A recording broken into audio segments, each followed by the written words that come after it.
Uh-oh.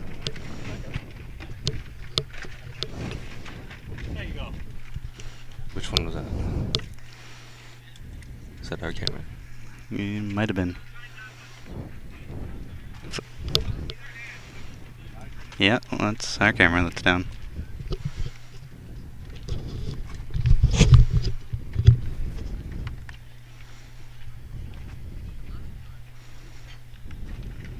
Well, that's not good. We are live, though, at the 2017 Canadian Lawn Bowling Championships. I'm Jake Shuknik, and I will be joined by Daryl Fitzgerald once he's finished playing around with the cameras. We just lost one of them. Not really sure why or how. And this morning, I'm actually going to have Facebook and Twitter live, so if you have any questions, comments, or concerns, reach out to us on Facebook and Twitter, at BCB Bowls on Twitter, and at BCB Official on Facebook. Bear with us for the first few minutes here as we're trying to get that secondary camera back working again.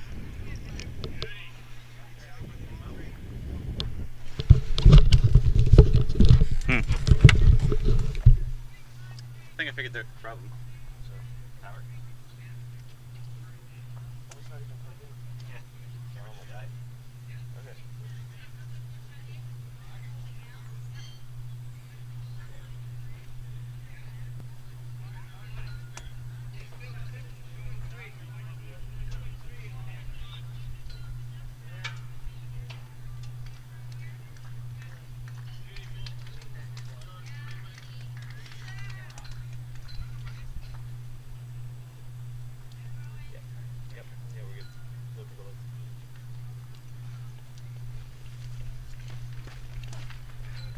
Got it.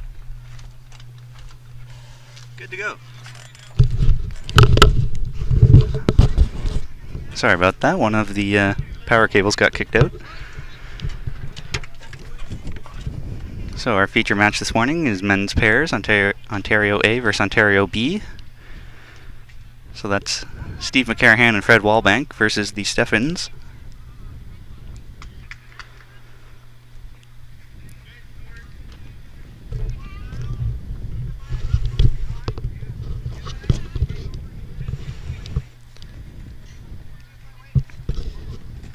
Morning, Jake. Morning. Good morning to everybody who's watching this. So Ontario A are the Steffens with Dave Steffen and Rob Steffen, and Ontario B are Steve McCarahan and Fred Wallbank.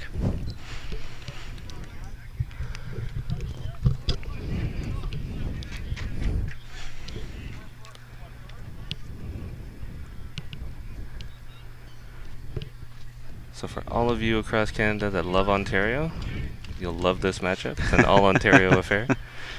Big money on Ontario. It's a good way to hedge your bet. Mm-hmm.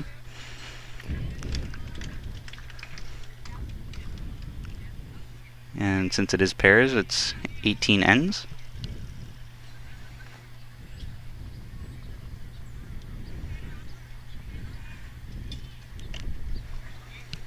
They've just come a little short and narrow on that last one.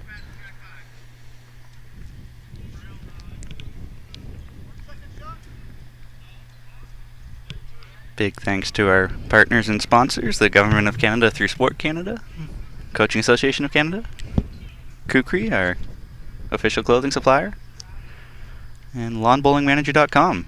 If you don't know what that is, head over to lawnbowlingmanager.com. It's a one-stop shop for your bowling management needs. Website, database, league standings, newsletter, mail list. It can do it all.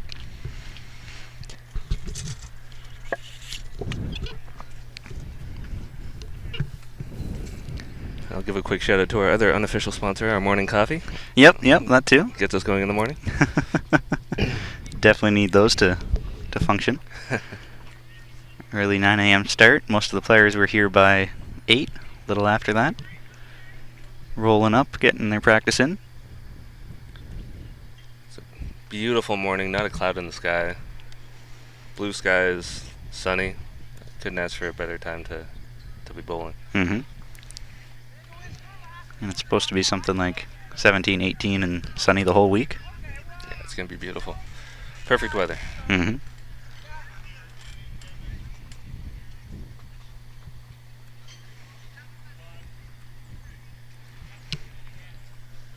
Just coming up a little short on this one as well.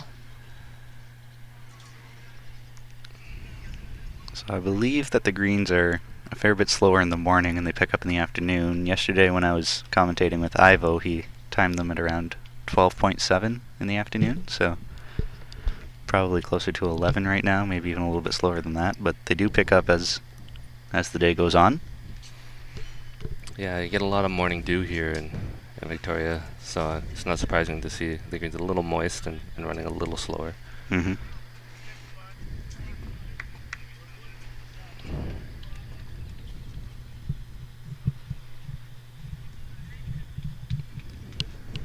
So the Steffens went 2-0 yesterday to sit first place in the men's pair pool, while Steve and Fred went 1-1. They beat New Brunswick and then lost to Manitoba. Still early on here in the event, as this is only the second day. This is game number 3 of a full round robin. As you can see, Rob's pulled the mat up. Mm-hmm. Throwing probably a medium like jack normally. Maybe a little shorter though. Excellent first bowl there. Probably about a foot and a half through. I really like the way this camera angle set up. You can almost leave it just like that because you can see the player on the mat delivering the bowl and let it fly. That makes life easy when they're coming this way. Too bad we can't get the camera to do the same the other way.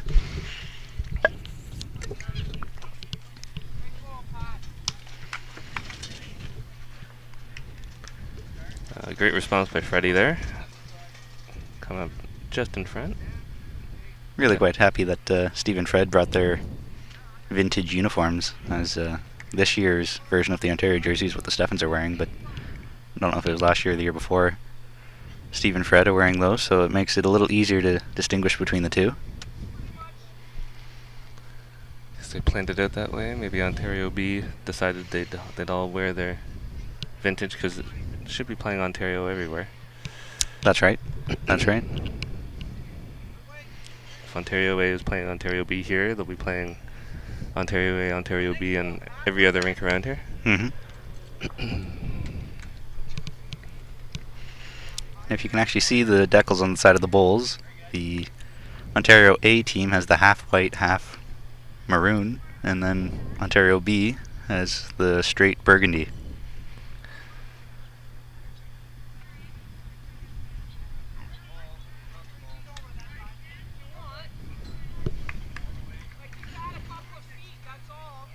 Could be quite a battle between these two front ends. Both Fred and Rob are excellent draw bowlers. Mm-hmm. Really have great weight control, and as you can see from this head building up, they've been trading shots. So yeah, this is a very good looking head here.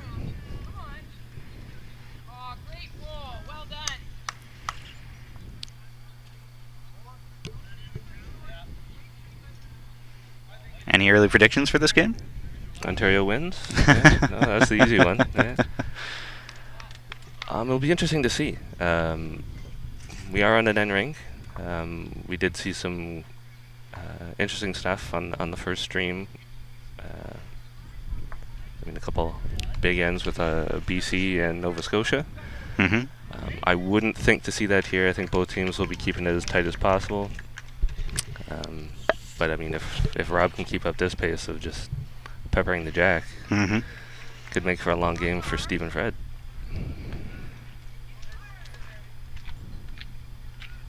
Just to note, the Steffens actually played Manitoba the first game and beat them pretty badly, and that's the same team that Steve and Fred lost to yesterday. So if that's any indication, then I would probably put my money on the Steffens based off of that. But knowing who Steve and Fred are and what they're capable of, I definitely wouldn't be making that bet. Yeah. Two very capable teams. I think maybe the first time I actually ever played against Fred was at the indoor in just outside of Toronto. Newmarket? Newmarket, that's the word. They have a nice little, 2-rink backyard in the clubhouse there. Yeah, it's a nice little hidden away facility. It's not quite the typical indoor that you'd be used to, but it's definitely serviceable in the winter and a lot better than anything else you're going to find, at least in Ontario. In Ontario, yeah.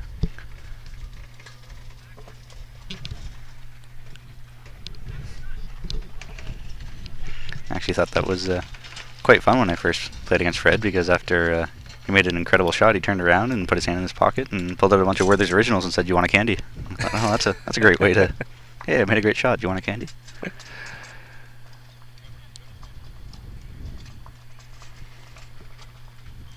One thing you can say, if you want to talk bowls, Fred and Steve are definitely more than willing to talk bowls with you Absolutely. and share their wisdom of, I don't even want to guess at how many years between them. Far more than you and I, that's for sure. That's right. But I've had my chance to sit and talk with Dave and Rob as well at last year's Canadians and also this year, and they're both really fun to talk to as well. Really nice guys. Mm-hmm. Now the Steffens actually have a third brother who was at WOBA and showed us a great video of, was it Dave that kicks the mat? That's it, yeah. Yeah? Yeah, he flies off the mat a little bit. Not your typical delivery style, but you can get points for it, I guess. Style points? Yeah. So fingers crossed the internet works a little better today. I know we had some issues with that yesterday. It kept cutting in and out. Unfortunately, there's not a whole lot we can do about that. You can call Rogers and complain saying, hey, your internet's garbage, but we'll do our best to keep the stream live. We are recording it, so you'll be able to watch it in its entirety at some point in the near future, and you won't have to worry about glitching in and out. I know many of the players here are eager to catch the action later. I'm sure the Nova Scotia boys will be happy that we videotaped Game 1 yesterday. That was a thriller of a finish. Big finish, yeah. Absolutely. Down 7 coming home, get Steve 8 for the with a little win. weight here. Oh, what a great shot. Well, that's a pretty good bull there.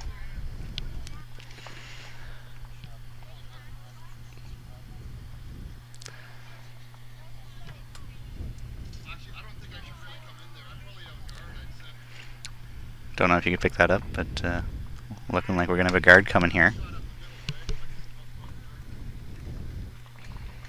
Rob doesn't want to be anywhere near that. Mm-hmm. Rob's the skip, Dave's the lead? No, Dave's the skip? Yeah, Rob's in the head right now. Right. I haven't actually had the chance to meet them both yet. I've only seen them from a distance, so.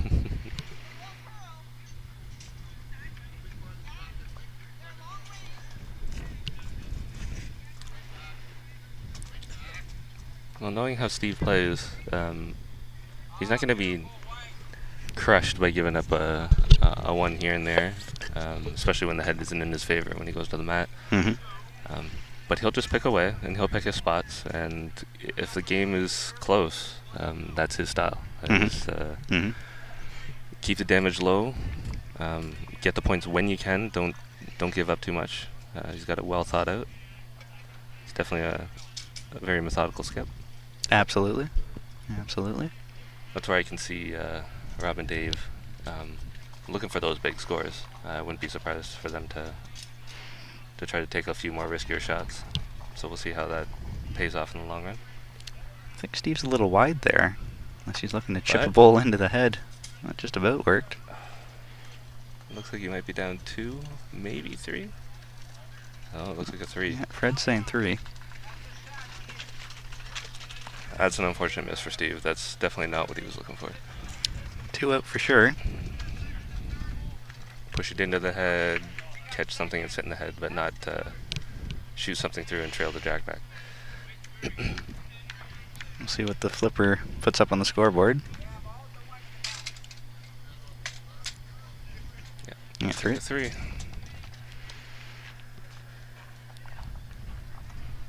Saw Dave come down here and said put the mat up right on the line.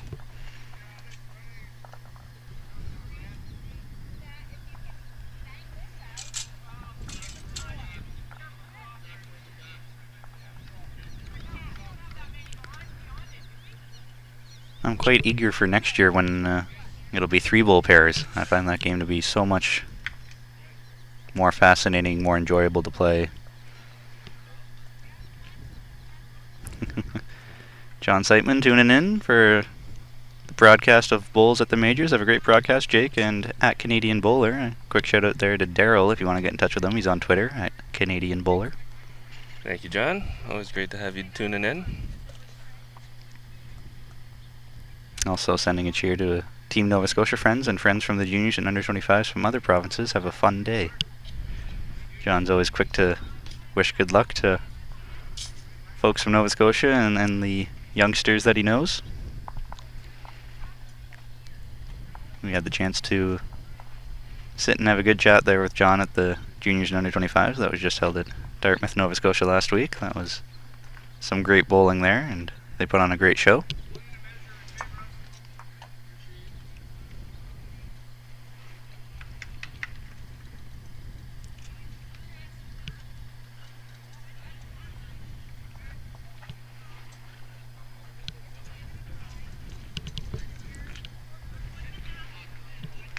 So feel free to take John's lead and reach out to us on Twitter or Facebook. I'd love to hear from you. Make this a little bit more interactive. It doesn't matter if we know you or not. Give us a message or a tweet at BCB Official on Facebook and at BCB Bowls on Twitter. Send us a question, give us a comment, let us know you're there and watching.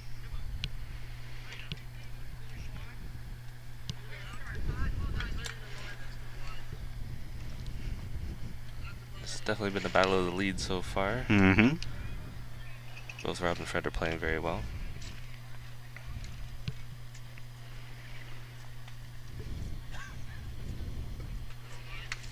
Rob has a similar delivery to, I think it's Stanley that we were watching in the Forest game yesterday, where he takes the step forward and then it's just all arm swing. Yep.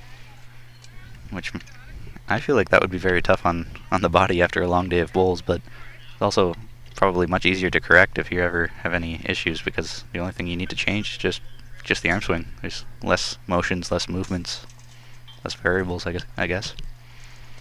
It's a lot like the fixed stance. I mean, he takes a step to get in the right direction, and then does all arm. Someone in a fixed stance would just plant themselves and do all arm. It's definitely an interesting delivery. He makes it work very, very well for himself. Mm-hmm. It's not something that you typically teach anybody. But you can't. I guess you can't complain about the results that Rob has had with it. Some 30, maybe even 40 plus years of bowling, I believe. I remember hearing stories about what the Steffens did back in the 70s when they were juniors, or Colts, as it was called back then. Mm-hmm. It's definitely been around for quite a long time.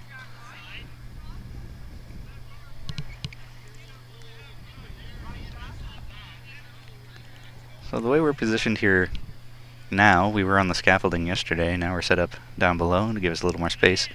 For this game, we can actually look at all the scoreboards across this deck, so we can update you on some scores as we go, provided people aren't standing right in front of the scoreboards. That was the case yesterday.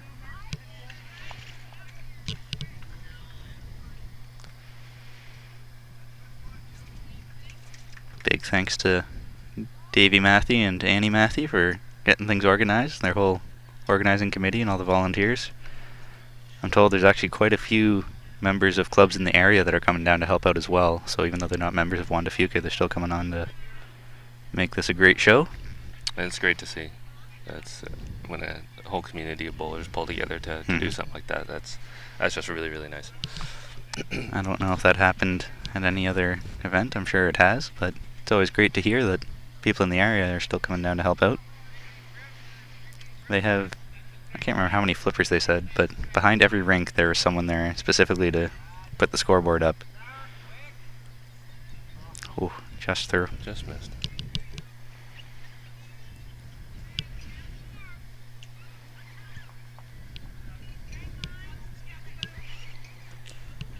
Steve taking a quick look at the angles, see how he can play it.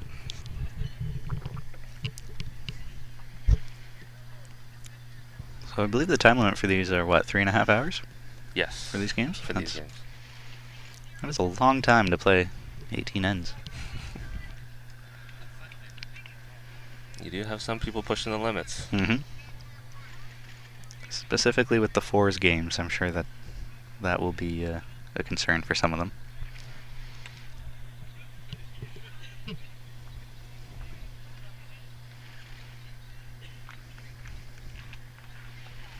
And I think Steve's a little inside there. Yeah. Just not quite. And just a little short. Fred's indicating about 2 feet. And Steve has his familiar mitt again. I remember we were streaming, I think it was last year, and he didn't have it with him. That mitt is just about as famous as he is. Yeah, just about. Cause for alarm when it's not there. That's right.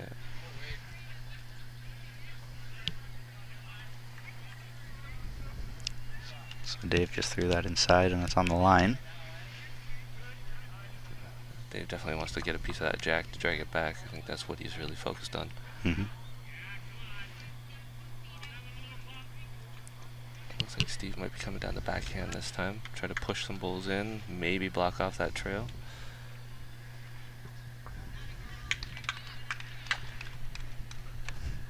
Yeah, just wants to get back there. That's a pretty good bowl for that. So much nicer to stream a pairs game than a fours game because people only block the head half the time. There's still a good chance you'll be able to see what's going on. When it was the fours game yesterday, I remember switching cameras and you couldn't see anything half the time. Yeah, and that's the unfortunate part. We don't have TV rink rules where, you know, please stand back from the head or please don't block the camera. And if you're not used to it, you might, even if we ask them at the start of the game, they're quick to forget because it's just not a habit that you're used to. And we don't have a crew of 5 or 6 people to run around and move cameras and zoom in, zoom out, so always do our best. Katie Patino, day off, so tuning into the Canadian Lawn Bowling Championships. Glad to have you with us again, Katie. I know you're a frequent watcher of our streams. Greatly appreciated. Hi, Katie.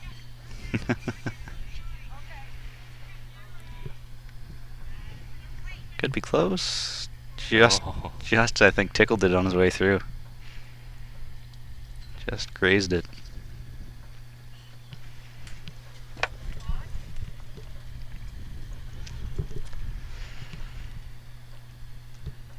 I was asked last night by or not last night, 2 nights ago, by the band at the opening banquet who my favorites were going into this event, and after day 1, I still don't think I could pick a favorite. It's been some great competition so far, some ups and downs, but far too early to tell at this stage who the front runners are.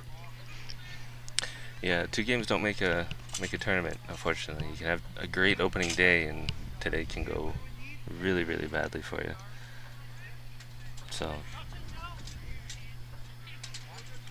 we'll see how it shakes out today. You might get a little better idea of who the top guys are and who the bottom guys are, but those middle guys can be very sneaky and still catch up to you. Sometimes you just need to get yourself into a tiebreaker to get yourself into the gold. Exactly.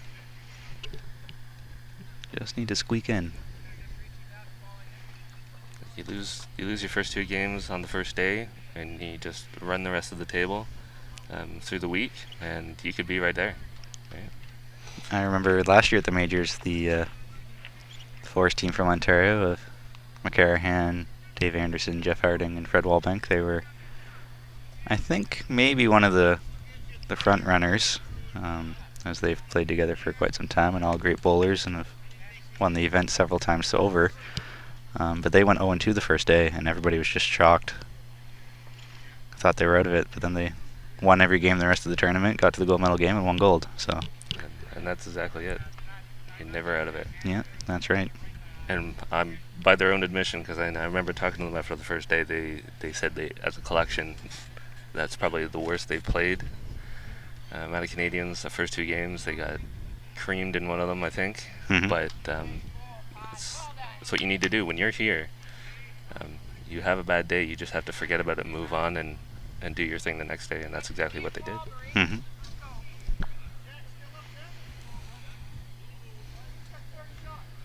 And they have a little bit of experience. That helps a little bit too, right? Just a little bit.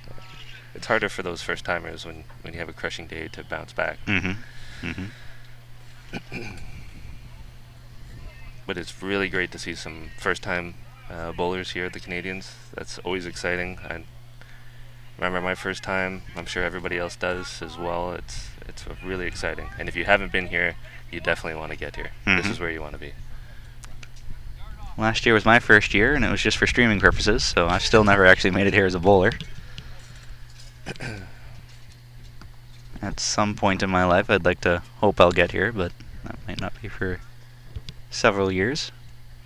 I think you've got a few years left, right? Yeah, just a few. The seniors are coming up. Yeah, I'm starting to form the team for that already.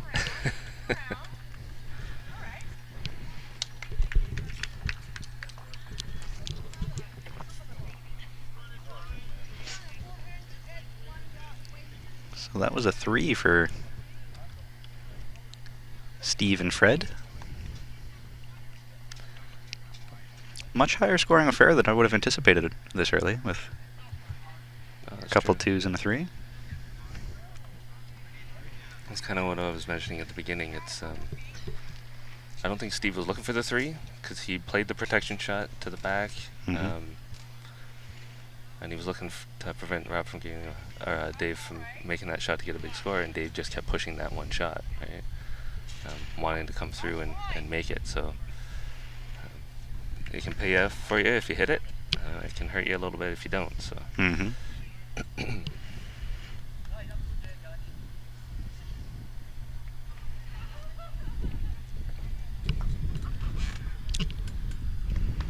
Big thanks to George Cubis and his umpire crew for officiating here. I know he's got a contingent of umpires who are circling the decks, watching just in case anything needs to happen, but it can be a long week when you're an umpire, as you might get called a lot and do a lot, or you might not get called at all and just be sitting and watching. But either way, it's great to have so many umpires here who are willing to help out and enforce the rules. Great opening bowl by Fred there.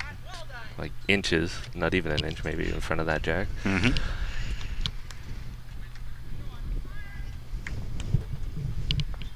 Yeah, actually, talking about the umpires yesterday, I don't think I've seen as many measures into the ditch. I think George had the long string measure in his pocket instead of on the umpire's table, so everybody was yelling at him to come to all different decks to do measures into the ditch. So he was busy yesterday, I know that. Yep. Getting some messages here on Facebook from John saying it's way too early to start looking at contenders. Usually start looking around round 6. That's when the dust really starts to clear. I usually don't even start to look until probably round 8, because 6 and 7 is what they tend to call as moving day. It's sort of middle of the pack, and that's when you really start to make changes, jump up in the ranks. If you can go 2-0 that day, that's a huge time to be doing it. He's also looking forward to the question of the game, which I didn't have a whole lot of time to get some research done, but I think I might have some left over from the juniors that I didn't end up doing. Hey John, I got a question for you. Can you tell me how many medals between Fred and Steve that they have won at the Canadians? That would be impressive if you can figure that out.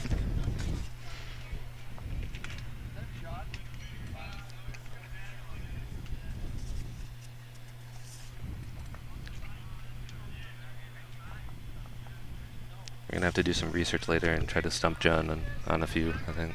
I think I have a couple that he's not going to know, because I'm pretty sure I'm the only one who knows the answer to this based off of provinces asking or sending in their numbers. But here's a question that you can take a stab at, John, is how many umpires are there across Canada? Ooh, you got 2 questions, John. Yeah, you get 2. You get 2. Or anybody else out there, if you can beat John to it. Yeah, if you can figure out those 2 stompers, then send us a tweet, send us a message on Facebook, just take a guess.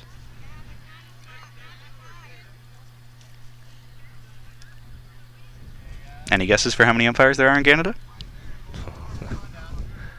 I'm pretty sure there's probably more in BC, more in this island than most other places, but because I've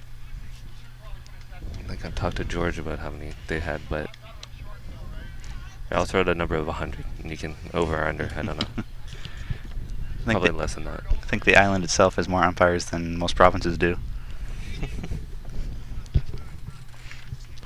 Bonus points if you can tell me which province has the most, and it might not be what you think.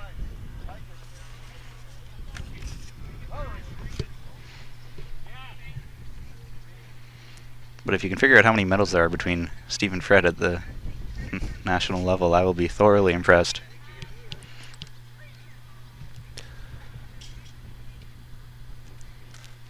This is an excellent head set up by both leads. Fred locked one on, got one behind, which is a dream for a skip. You want that protection behind. Mm-hmm. Tried to draw another one in close, and then Rob had a little counteraction. He drew another one in there, probably for second shot, which is excellent. And got another one behind, trying to make the shot. So really interesting to see what the skips will do with these with this head.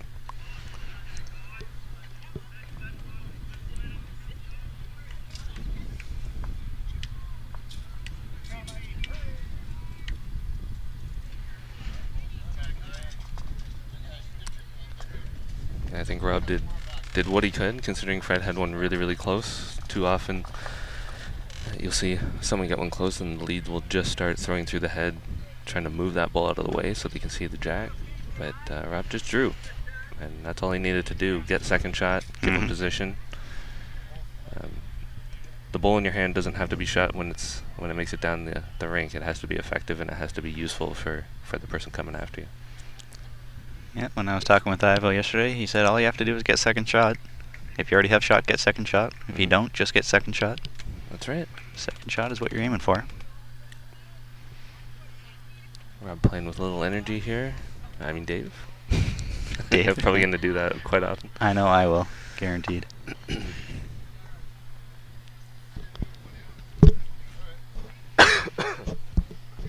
Makes me quite happy to see how many Bulls nations are on Twitter and Facebook.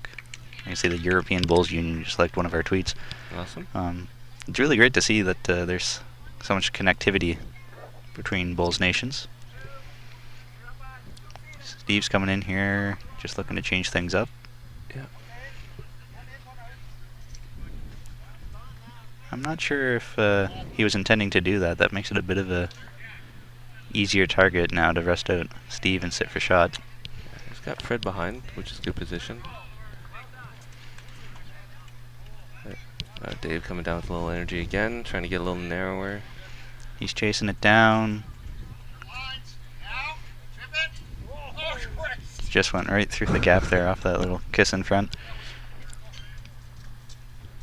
Steve with a really big smile at the other end. Can't imagine it went through there, I think.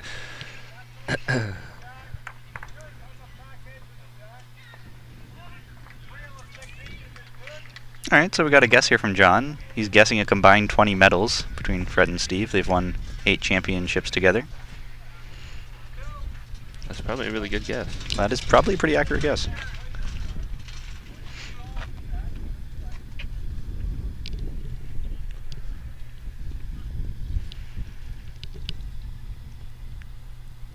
Someday, if I have a bit of spare time in the office, I might be able to actually track down that answer, but might take a while.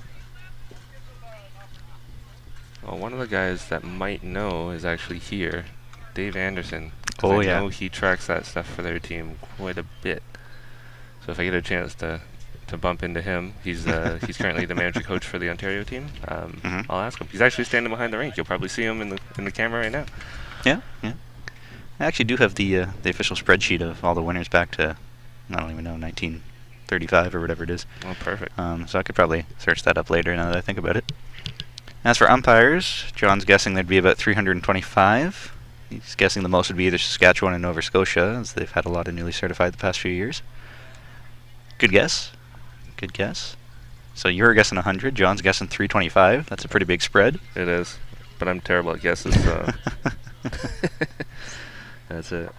I'm not going to divulge the answer yet, so if anybody else is listening and wants to take a stab in the dark for how many umpires there are in Canada.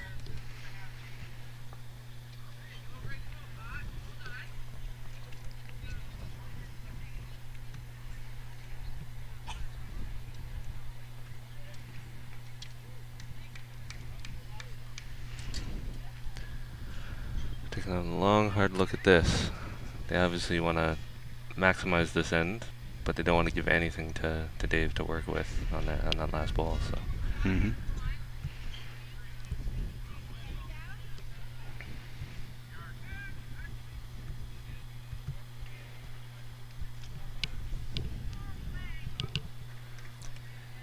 All right, I've got the official sheet up of winners. Let's see if I can find.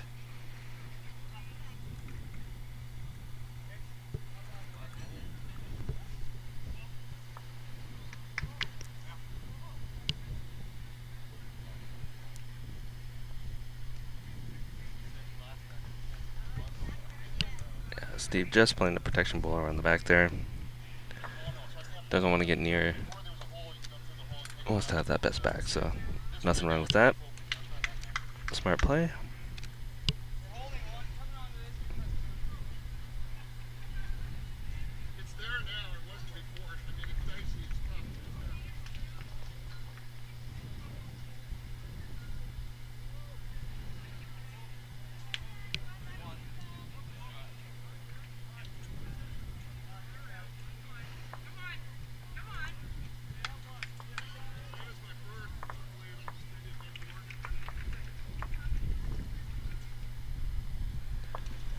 See what we got here. Again, he's playing the little energy, but it's probably going to just hold out there. Yeah. So I think that the two of them would have 18 medals between Fred and Steve. If the spreadsheet that I'm looking at is actually accurate. So pretty close guess. Pretty close guess there, John.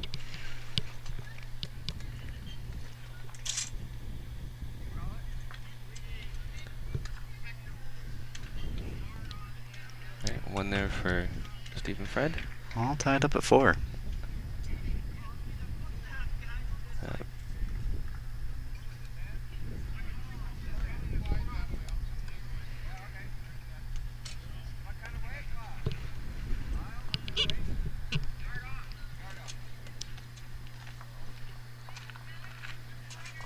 So I had the privilege to actually play in Woba this year. That was at your home club back close to a month ago now, I guess. It is, yep.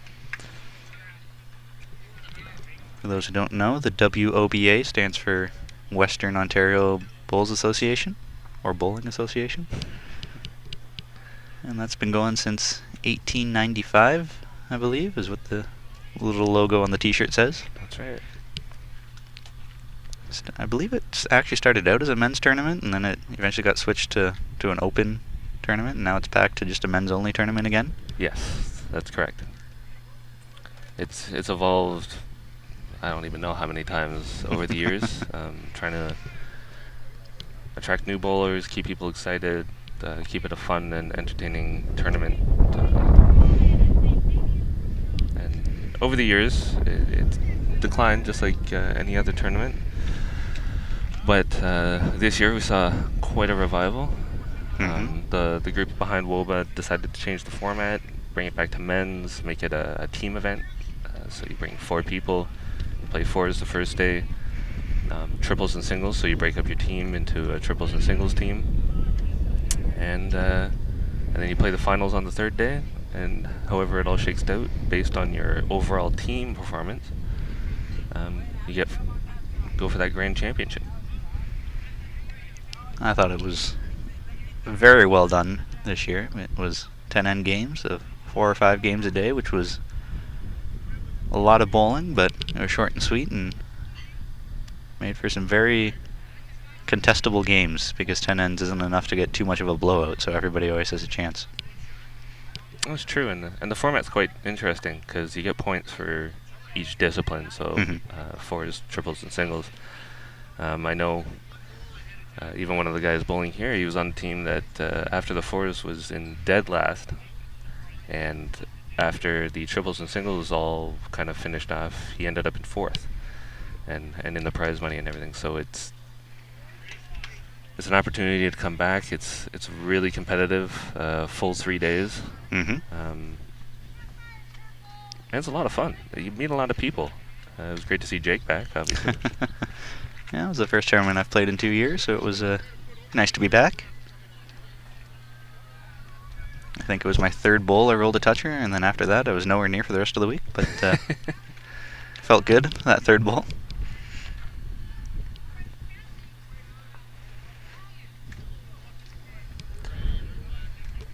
But I know Committee Behind WOBA encourages all provinces to think about coming out. It's definitely a worthwhile tournament. Fun 4 days because there's a couple other tournaments that you can win cash and prizes at in the area. So you can make it a bowling trip, come out, play in that, play in WOBA. Stick around for there's a skins game with a lot of cash to be won in Milton, which is close by. Lots of fun, so it's definitely worthwhile. I'm hoping I can make that a annual thing to make my way back there next year. It's a fantastic tournament. I would strongly recommend, if you can get several days off, to head on down to Kitchener, Ontario for the WOBA. You don't have to be from Ontario. You can be from really anywhere in the world, I would assume. Absolutely. We have I know there was one person roller from the US that showed up. He couldn't play, but he supports WOBA and loves being there, so he was down there just to watch and see what was happening. But I'm sure he'll have a couple guys from the US coming up.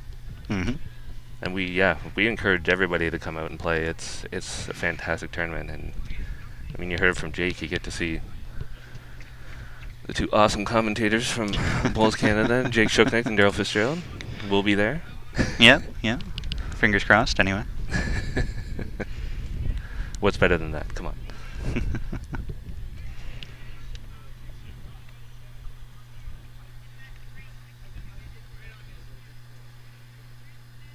Steve's close here. Yeah. Great line on just that. passed.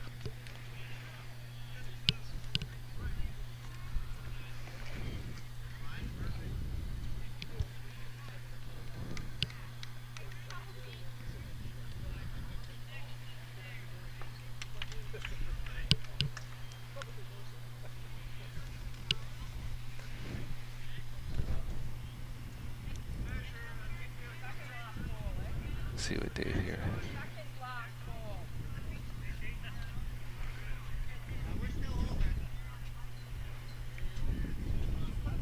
Dave seems to just be playing that hand just a little tight. He's had quite a few that have ended up on the left side there. I'm doing a quick speed test here. Our internet is incredibly slow here again today.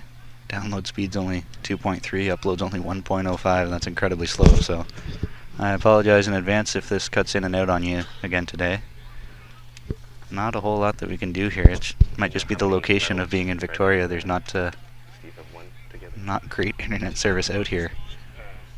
Fingers crossed we can find a solution to that for you by the end of the week.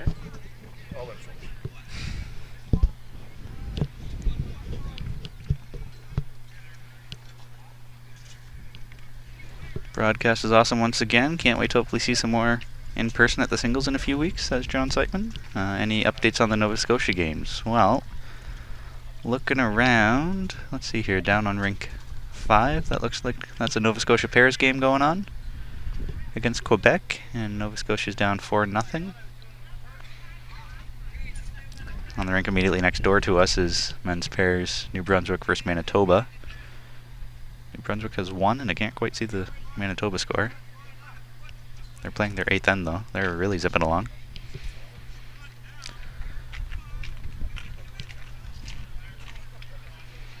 Further down, I can see Saskatchewan against Alberta men's pairs. Saskatchewan's up 5-3. That should be a really good game. Absolutely. And Battle of BCA versus BCB. I think BCB is up 8-2 over BCA. Men's pairs down there on rink 1. It's nice to have the battle of the provinces early on. You don't want that late. I can finally see the scoreboard next door. Manitoba's up 12-1 over New Brunswick men's pairs. But yeah, you're right. You definitely want to have that interprovincial battle early on. It's not really ideal if it's the last game and one province needs a win, or one team needs to win while the other doesn't, and then you can just throw the game or whatnot to make sure your province gets into a final. Yeah, you'd never think that would happen, and I've seen some good battles at the end between some inter-province teams, but you just don't want to make it a possibility. I just had a quick chat with Dave Anderson. He walked by the Frontier, and he was saying that medal count between Steve and Fred is 8. That would make it 16 combined between the two of them, and there may be some that they haven't. They didn't win together. They win together. So yeah. I think I counted 2 more for Steve that he didn't win with Fred. Right. So. Well, that's where I got 18, but really I guess 16 for the two of them winning together.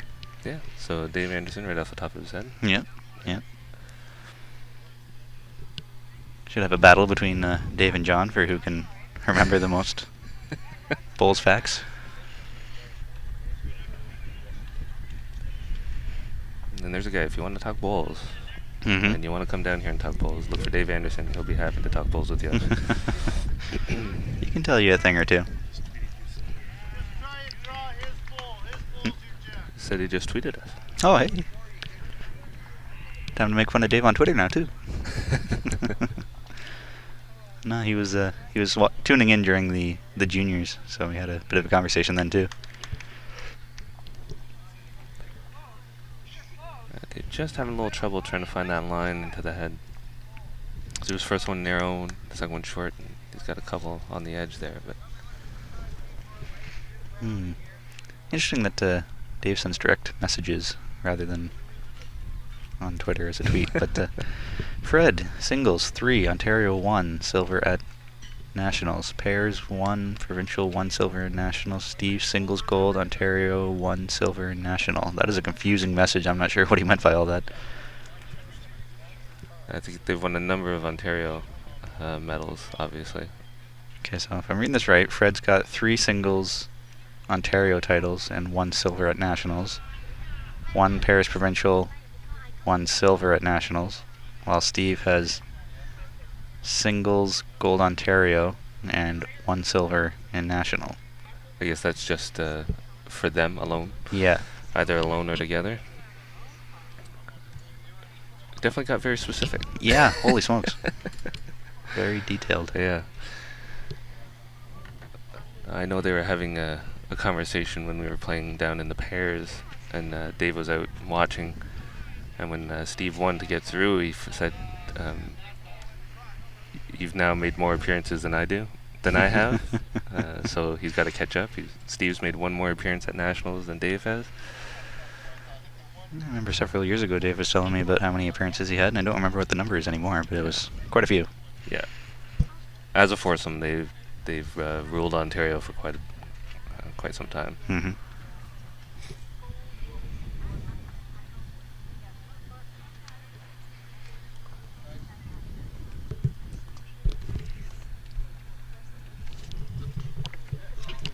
Mid-length jack. Matt back to the tee. Changing it up a little bit.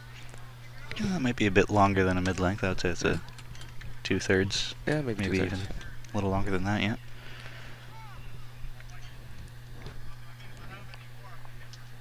If you are in the area, come on down to the Juan de Fuca Bowling Club. It's a fantastic facility here. It's got something for everyone, really.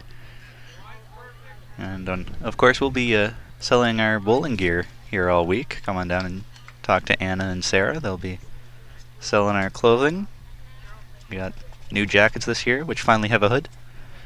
Visors, ball caps that are adjustable, polos, t-shirts, sweaters. Come on down, take a look, check it out. Good answer there from Fred. Yeah, excellent start from these 2 leads. And I'll say the merchandise looks great. I love the shirts and the look of them. It's really neat to see and represent our sport proudly.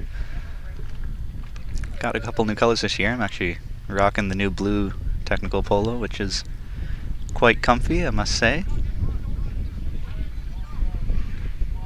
As a skip, you got to be pretty happy with the way that your front end's been playing here for both Dave and Steve, as Fred and Rob are really putting together good ends every end. It seems like there's always at least a couple bulls kicking around, and it gives your skip a chance.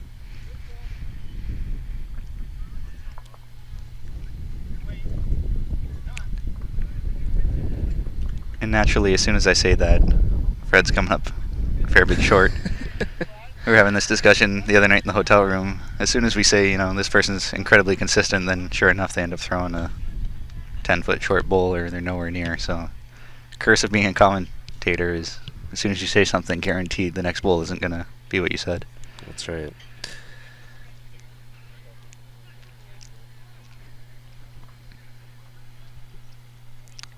So it looks like these guys have found the line really well. All of these bulls are coming back to that center line, but it's just the weight that they're struggling to find here.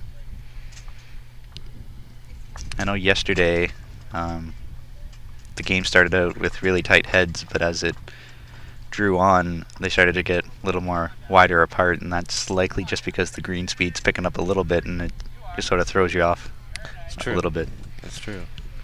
Sometimes it's who can adjust the best and find those lines and find those new draws that have kind of appeared. Mm-hmm. But Fred making the most of this end. I was talking to Davey, and he said he wants to keep these around 13 seconds or so, because if they get any faster than that, 14, 15, the green starts to get a little wonky. You start to see some little runs or lines, or just it's not as good of a draw on both hands, which I think the players should all be pretty happy with, just because it's a little bit slower. 11, 12. At least the hands are playable, and they have pretty good draw lines. No, that's absolutely correct.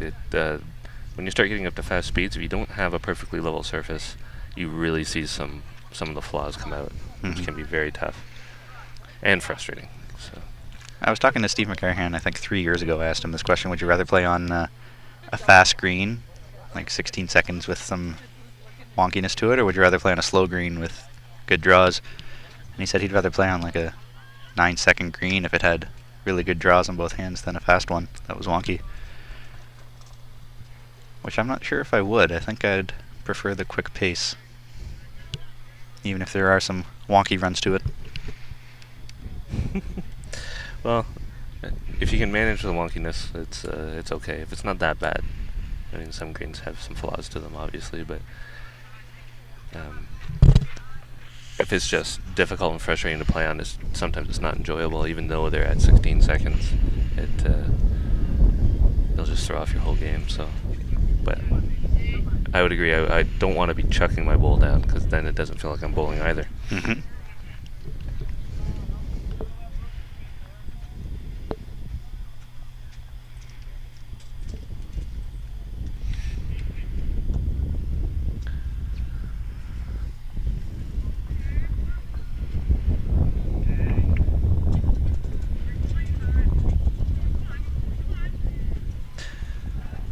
So remember to keep tweeting us, messaging us, any way you can contact us. We'd love to hear from you. Mm-hmm. Fred's put together a pretty good head here, but he doesn't have anything in the back aside from that one bowl that's just a foot behind. And now that's starting to be a nice little cluster there, as Ontario B is lying 3 in the head, I believe. Maybe just 2.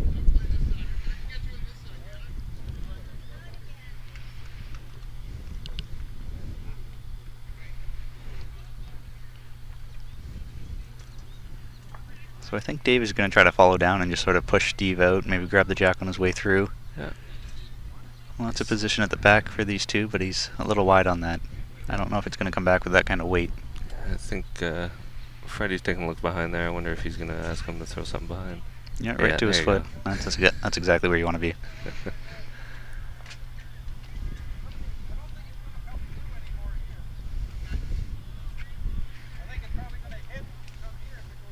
There you go. Smart man, Fred Wallbank. Yeah, he has been called a smart man a time or two before, I'm sure. Oh, Steve just not reaching there. Steve is not reaching there at all. Coming up short.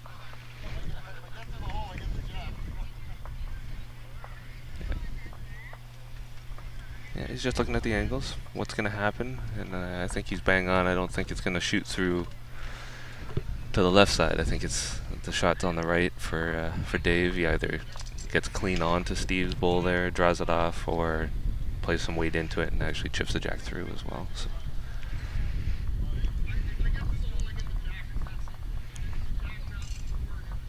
I can't quite tell if Rob's bowl off to the side there is really the fourth shot. Fourth and fifth. I'm just thinking, I can see two of Fred's up front there with Steve's. That looks like there's... I'm wrong. He's throwing weight on the other hand. Look for the port, and he's got the jack and killed it. Killed the end. There you go.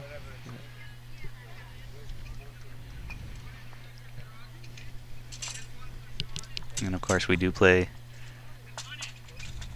the end over when you kill it here. There's no respot yet this year, so that's a burnt end. We'll take him back and start again. Is that Harriet? No, actually, it was her partner.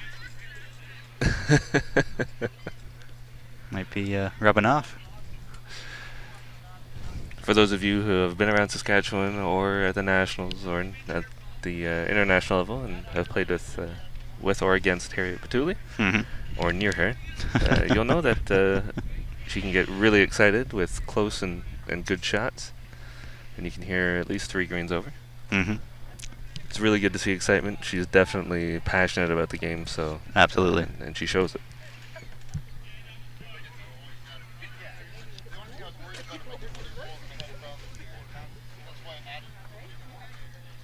The first year that I played at juniors at the national level, they brought in then coach Brian McCartney, and he was big on getting in touch with the green and getting passionate. When you make a big shot, then let your opponent know. He thought the game was too quiet, so he told us when we make a good shot, then shout, scream, say yeah, get pumped up about it. And that's something that I would love to see happen a little more here. Aside from, Harriet and her partner there gave off a quick scream, there's not a whole lot of loud noises, shouting, not a whole lot of emotion into it, I would say. It's sort of lacking that. That's true. That loud emotion, intensity.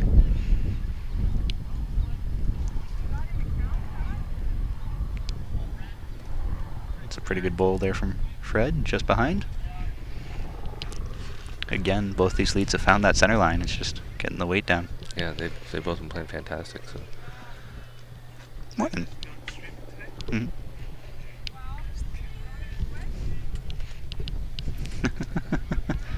Big thanks to our chief scorer. We got Dennis here walking by. He's been fantastic with keeping the score up to date. So if you do want to check out the standings or scoring, head over to bowlscanada.com, and under the championship tab, you'll find the Canadian Lawn Bowling Championships.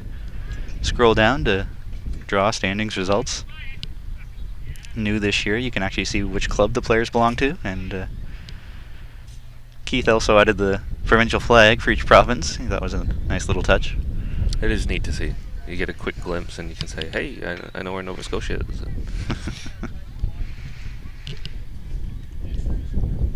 That's a great draw there from Fred. Leeds are putting on a good show here. This must be a pretty playable rink for an end rink. It's number 7, and it's off quite a bit from the end, so it's really not that much of an end rink. No, they've both been playing both sides really well, so I mean... Rob just chipping his in. Second shot for sure. Steve just looking for a bowl just to sneak behind Fred's front one. Just needs to add a foot.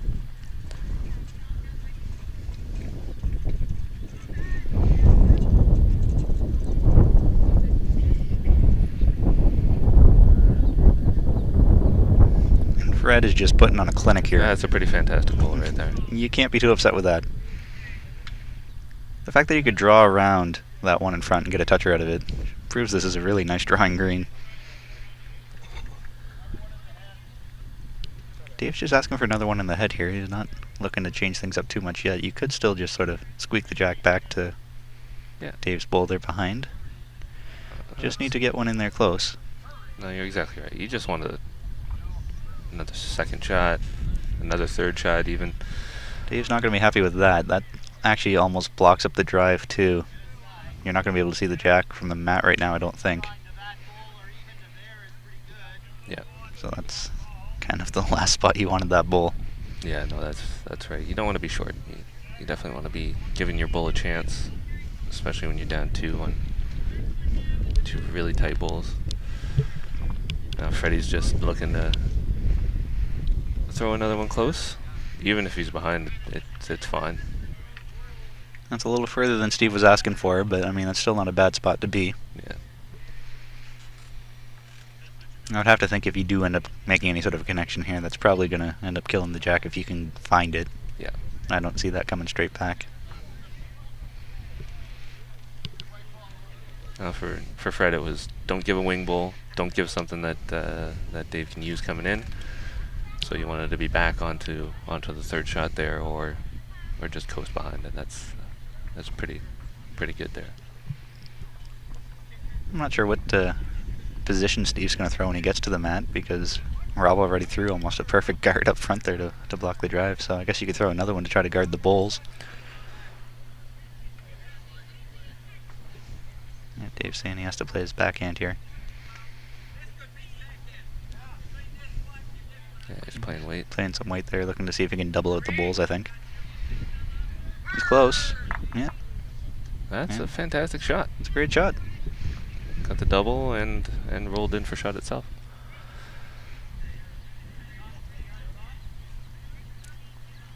Steve has quite a few options here. He can play his backhand and push that blue out to lie for 1, or he could switch and play his forehand and get a bit of a trail there for 2. Now we got Fred is all on the right hand side there, past that shot blue ball. So it's. So Steve's opting to play his backhand, looking to probably just rest that blue. That is a bit of an easier shot, I would think, because you don't have to worry so much about your weight. That's right. You just have to make contact. But you do have to actually be here, which Steve's coming up a little bit short. Yeah.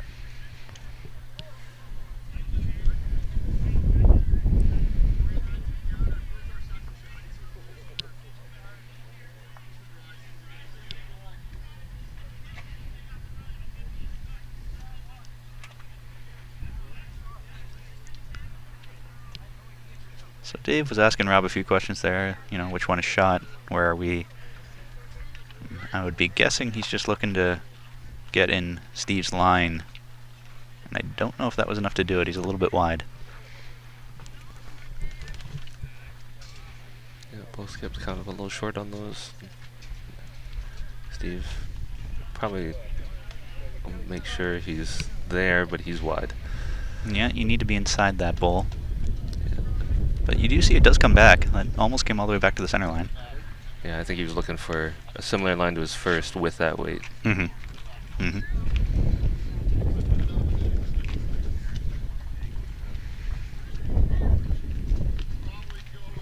It's great to see how all the bulls lined up here when you look at that head. There's just like 3 consistent lines in a row that all the bulls are getting to.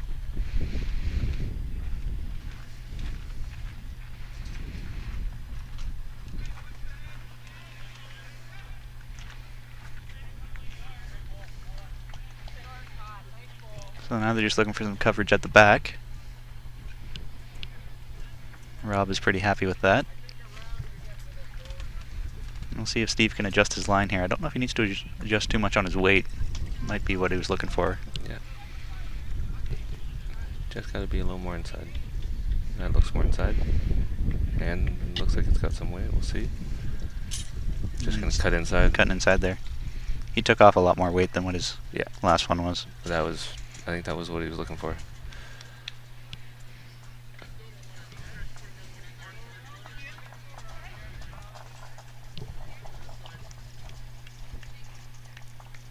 So Dave is switching hands here now. Not sure if he's looking to put another one in the head or just looking to get more coverage. Based on that way, that's more coverage for sure.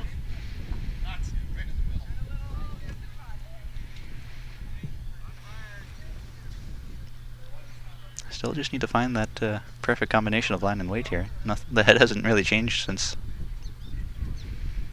4 bowls ago. Yeah, Dave made his shot and hasn't changed since. Took off the weight. Took off a lot of weight. Yeah, it's not even there. No, that is a rare mistake from Steve on his last bowl when he's down to come up well short. 2 shots. That makes it 8-4.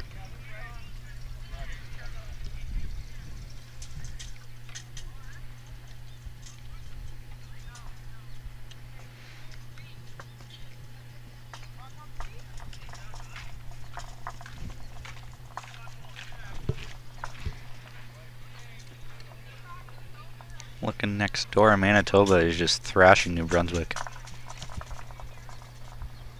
Playing end number 11, and Manitoba's up 18.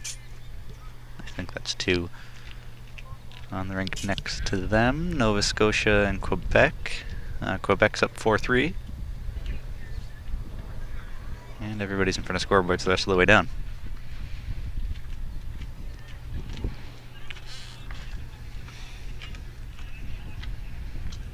Over on that other deck in women's pairs, Alberta A is up 10-3 over Saskatchewan.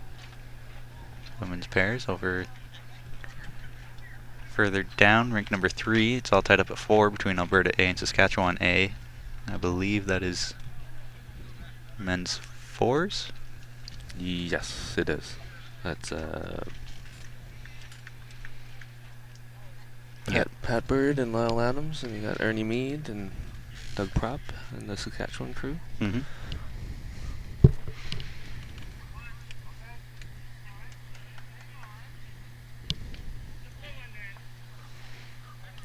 Got a bit of a longer end. Got the mat up, but Jack's closer to the tee, I think. Mm-hmm. Pretty getting close, just not close enough.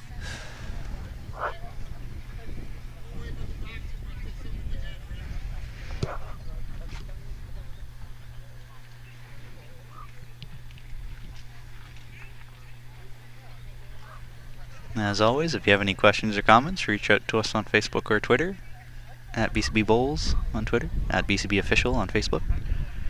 And if you have any questions or comments that are too long to be posting on social media, feel free to send us an email as well, office@bowlscanada.com.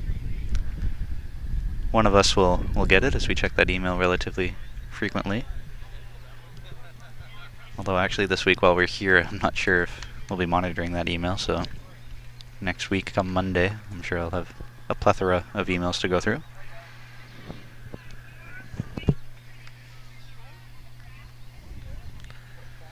Well, looks like a pretty good line there from Fred. Fred likes it. You can see it from the mat. He was liking it. It's not a bad bowl there.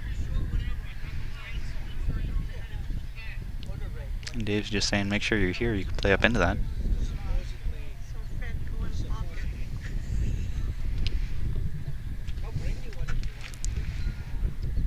And if you are in the area, we do have our PCB president here as well, David Kalem. He's more than happy to have a chat with you.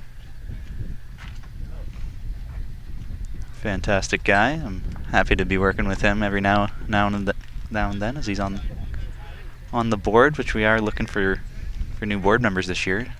Head on over to our website and look at get involved opportunities, and you'll find job descriptions to be on the board. It's a great way to give back, to make a difference in bowls in Canada. That's absolutely right. We can never have too many volunteers and too many people helping out and making a difference. So BCB board is one way of doing it. If you can make the time and make the effort, you can make some really significant changes in the culture of bowls in Canada. Well, looks like a better line. All comes down to weight here now. He's close. And he got it. Yeah. Great shot there.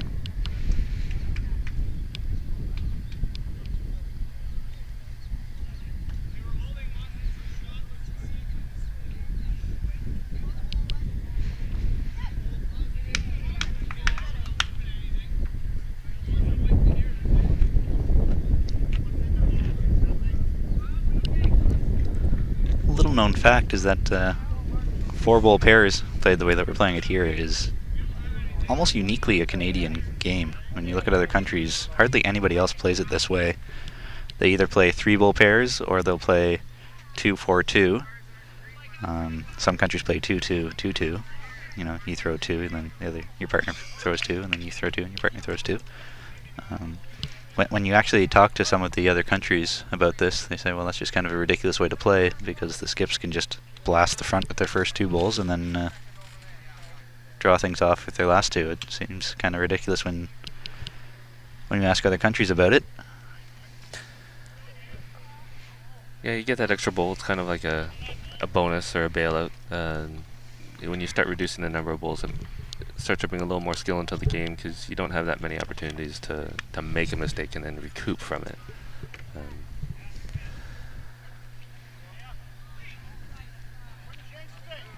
I just heard from Larry Chaput. Oh, great shot there from Dave. What's Larry saying back in Kitchener? We need some more catchphrases between the two of us, like "Holy Mackinac" and "Boom goes the dynamite," that kind of stuff. Bob Cole and Harry Neal, announcers for the Leafs back in the day. Joe Bowen. So we do apologize if the feed is going in and out again. Our internet connection is lacking here in beautiful Victoria. Usually our feed is a lot stronger, but we seem to be having some issues just out here on the island.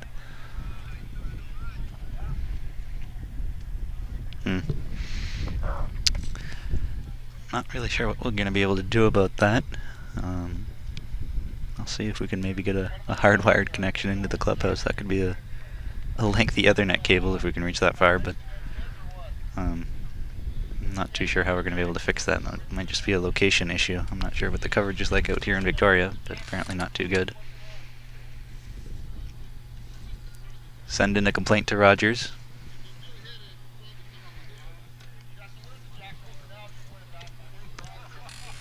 Or if you want, you can wait until we post these after the event, and then you can watch it in its entirety without any cutting in and out. That's right, yeah. We'll do our best. We'll keep you informed, but yeah, just let us know if you're having issues. We do try to fix them. We're not doing that on purpose.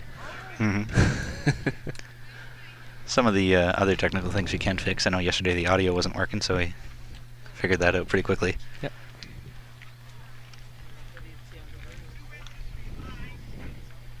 We had a small hiccup here this morning when turned things on. We only had half a screen for the cameras. Yeah. Good thing Daryl's here to fix things. Process of elimination. Yeah. Jake checks some things, I check a few things, and eventually we figure out what the issue is.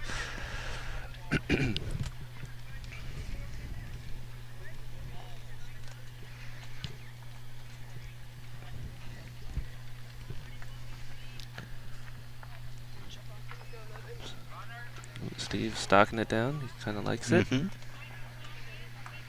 That's close. It's very close. Not quite there.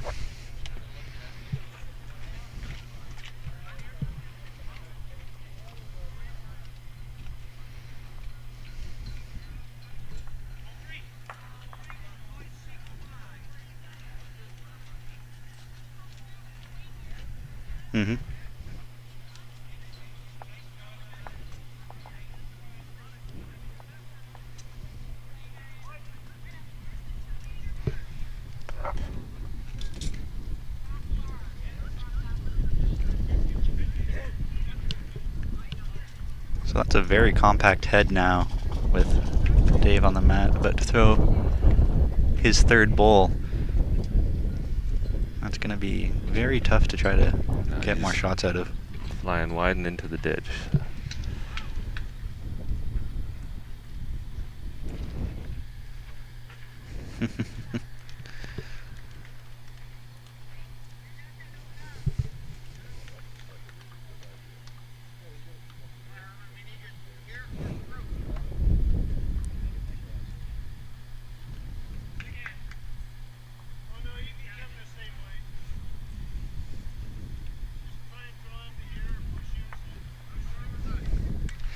Yeah, John's agreeing with us that the less bowls, more skills needed philosophy. 3-bowl pairs is going to be an excellent format to play in come next year.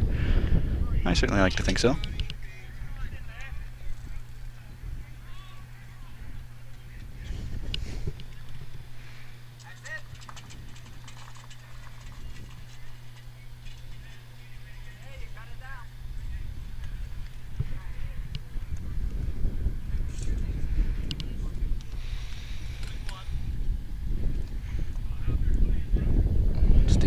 through the head, just slipping through.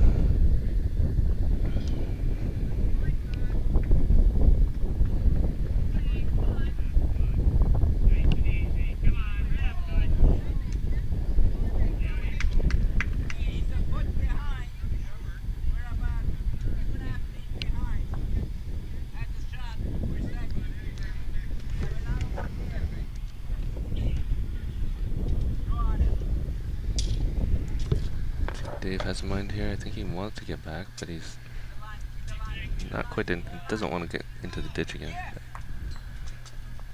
He's into the head.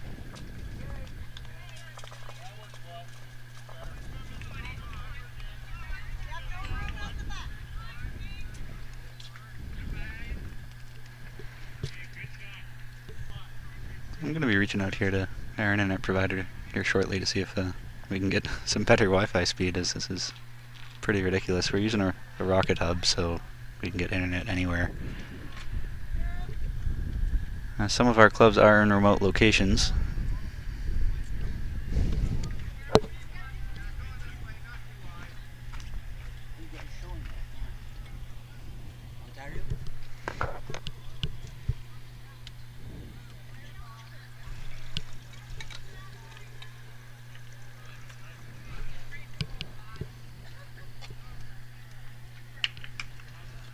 So Steve and Fred are having a little chat there, but the best way to work into this head. Yeah, they're in a difficult position here. That's very tight.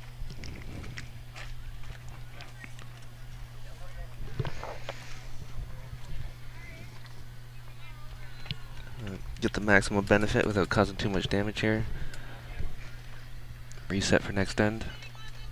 Currently 8-4 in this game. It's still relatively close after 6 ends. This is number 7, so we're not even at the halfway mark, and it's only a 4-point game, so plenty of time to take some chances.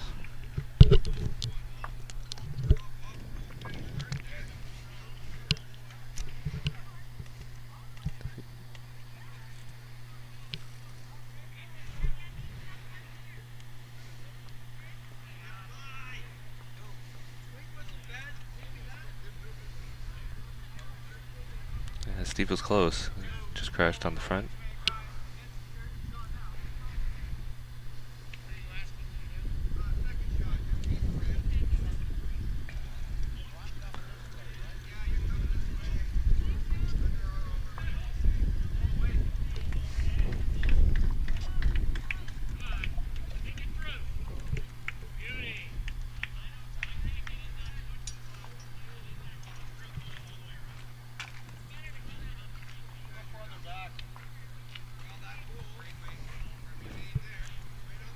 That was 1 point for Ontario A.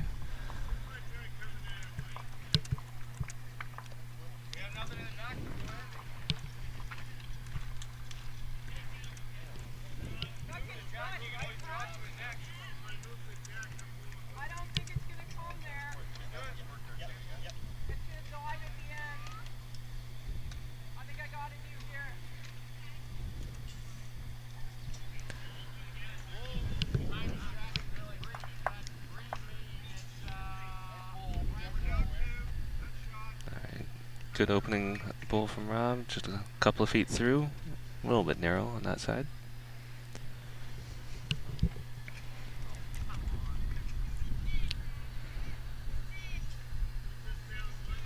And Manitoba is still just crushing next door, 21-2 over New Brunswick. Right beside that, Quebec's up 7-3. These are all men's pairs. Yep.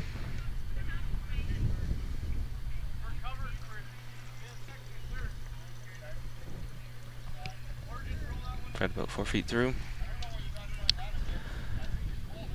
Yeah, most of these games are pretty close, but there are some big scores. There's an 8-1 Alberta and Manitoba ladies. It looks like Alberta's up 8-1.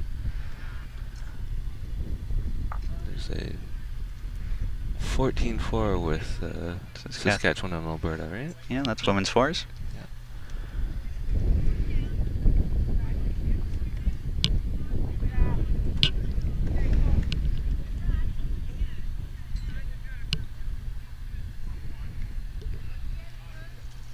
It's always nice to see the representation from all the other provinces, especially the ones that are farther away from Ontario, and I don't get to see them that much. I'm sure the West Coast is good to see the East Coast as well. There's lots of friends to be made right across Canada and in bowls. I was very happy to see that Quebec sent a full team this year. So it's a slightly looser head here, which really isn't much, but Dave's hoping it'll hold its head, and that's a pretty good bowl there.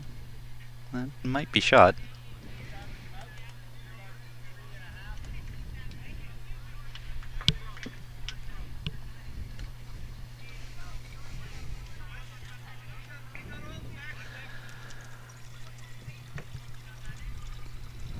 One of our Ontario friends is tuning in, cheering for Ontario. I know Jurgen Fessler's out there. He's texting me at ridiculous hours in the morning, wondering who's playing and when.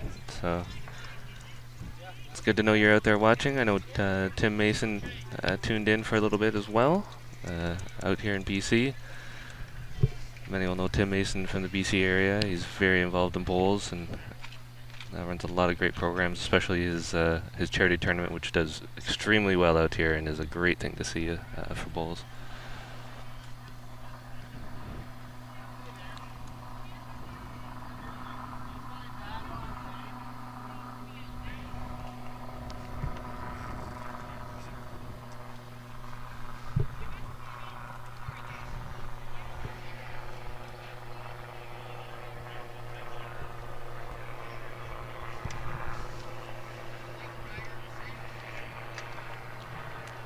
Fred's looking to work on his own or just slip inside, and I think he's around, just outside. That's a pretty good bowl. He just split the two of Rob's bowls back That's there. a great place to be. Good receiver. That gives Steve some options now to play either hand.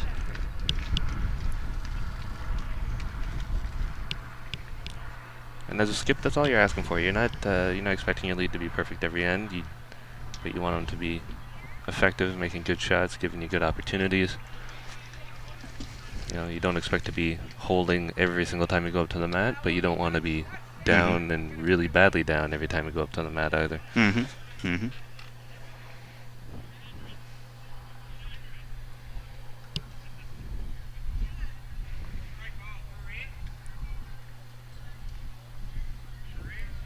Dave with a great line, just a couple feet short. A bit short, but that might force Steve to switch hands now. I think he was hoping he could play his forehand, but I don't know if he can come around that anymore. He's looking at it. I know that's what he wanted, but Fred's saying you could play up into it, clear it out. It might be able to push it onto the jack and back to me. Yeah, I mean, if you clear out that front bowl, it'll give you an opportunity on the next. Sometimes it's not necessarily going to get incredibly good with your first bowl. Sometimes you just want to move things around and just make it better for your next bowl. Rearrange furniture, as Ivo was saying yesterday. That's right. If you don't like the look of it, you gotta make sure you change it around so it's a lot better on your next. Steve with a just missing inside jack high bowl.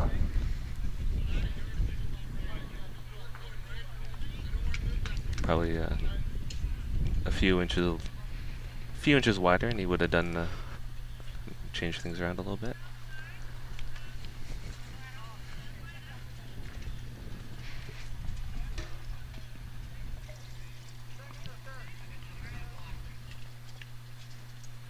I think David's just looking to try to make things worse for Steve. And that might be enough. Yeah. Probably same shot, just a little wider. See what he can do here. Might be a little too wide. We'll see here. Yeah, I don't think that's going to come back in time. Yeah, right around. Came back. Yeah, came back to the center line, but needed to be inside. Could even have maybe used that blue to wick over onto Fred if need be. Yes, he's just having a little trouble with his line. He usually makes a adjustment to nail his second, but he's just having a little trouble.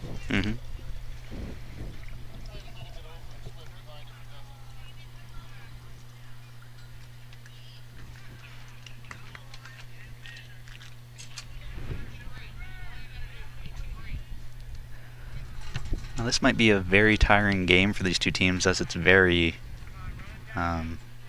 tight heads. Strategy is very intense here. You have to be very precise and specific with what you want to do, and that can sometimes really wear you down, whether you're playing a blowout win or a blowout loss. You can be a little less focused, I suppose, just because it's not as tight of heads all the time. You don't have to be so perfect, but in games like this, when the heads are just so compact and so tight, you really need to focus that much more.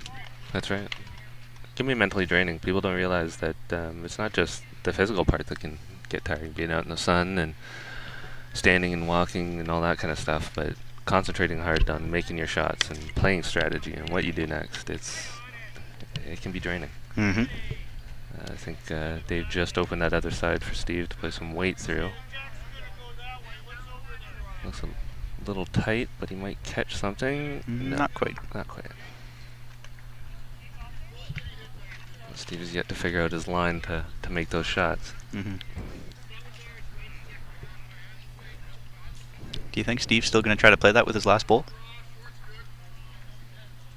I think so. He's got everything behind. I don't think there's much danger. That jack squeaks back a little bit. Fred's there.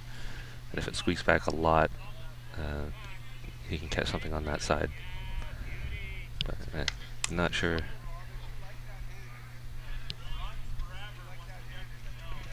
I'm not sure Dave's bowl changed much. I think he's probably going to make the same shot.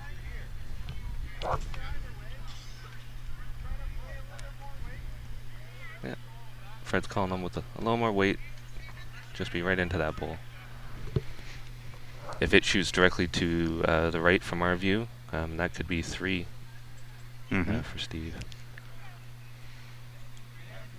Need to come down hard.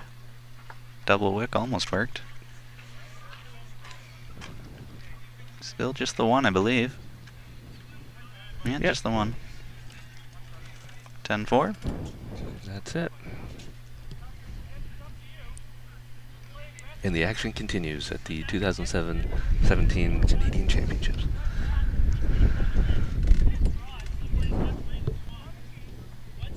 Currently on hold with tech support to see if we can get the internet speed juiced up here a little bit.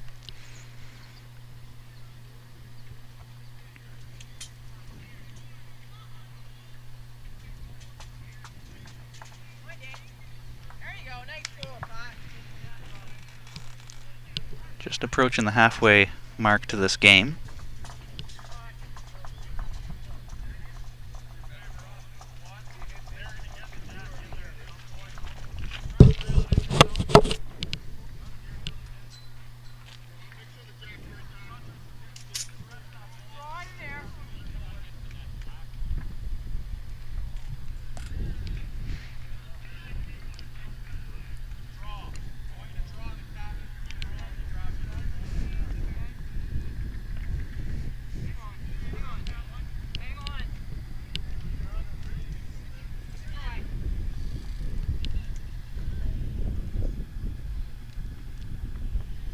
So we'll be doing our best to stream the rest of the week. Today's only Tuesday, so we still got Wednesday, Thursday, Friday morning, and potentially Friday afternoon if there are any tiebreakers. And then medal matches on Saturday.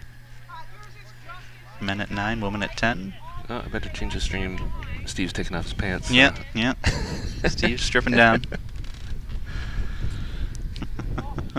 Now we got a whole bunch more viewers. Yeah, absolutely. Now they're tuning in.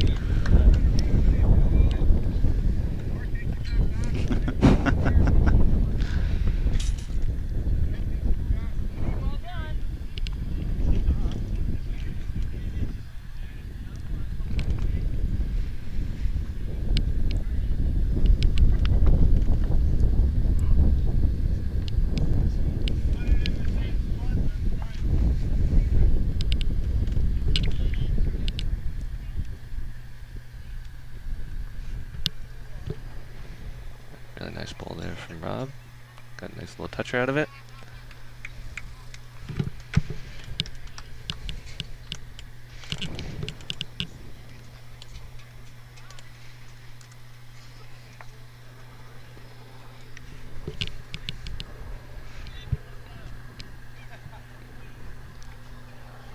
great to see how quickly these guys can adjust. You might have one bowl that's a little inside or a little heavy or whatnot, but then the next 2 or 3 are just all right back into the head. It's definitely been a fantastic display of lead bowls. Exactly what you want from a lead if you're skipping. Mm-hmm.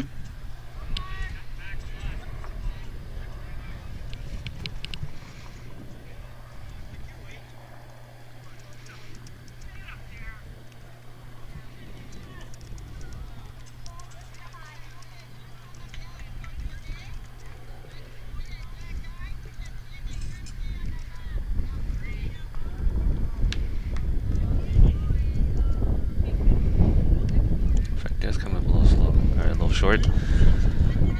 Great line, though. So they've definitely found the center on this.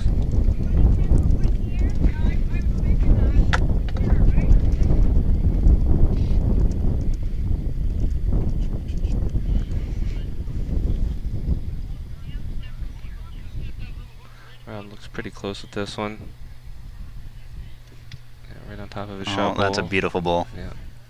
Leaning right on top of it in front. He's got 2 touchers out of it.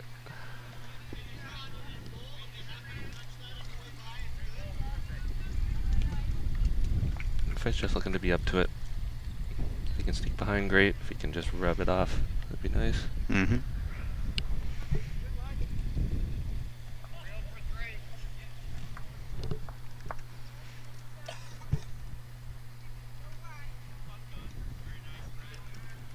Nice, Fred. Yep.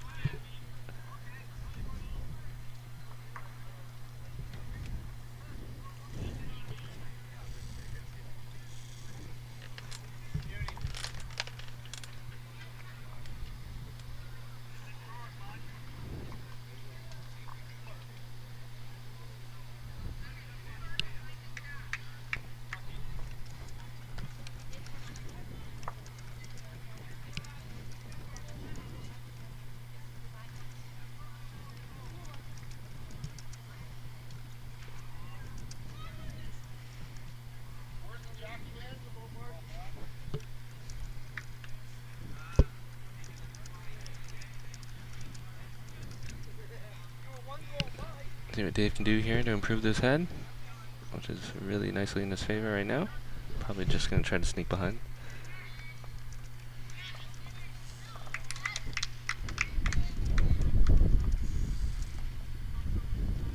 Drew the ditch.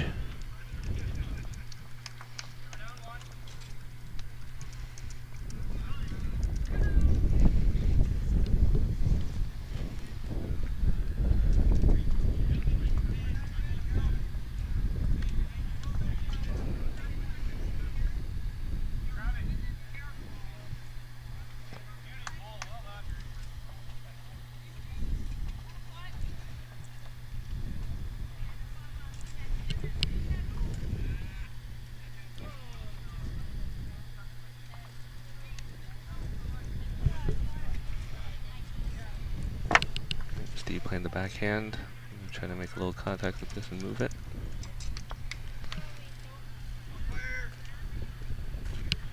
Looking closely at it. Oh, he just rubbed it. You need probably just another foot to push it through on the.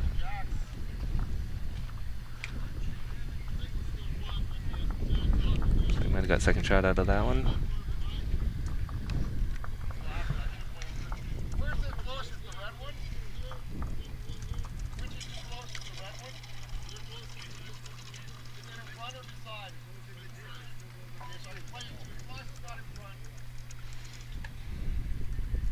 Yeah, they're just looking to play on the top of Steve's second shot. That's what it seems like right now. And they're just discussing it, making sure that they make the correct shot.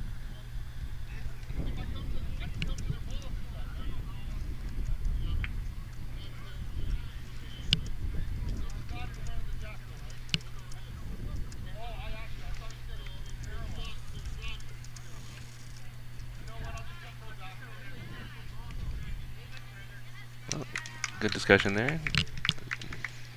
Made Dave change his shot.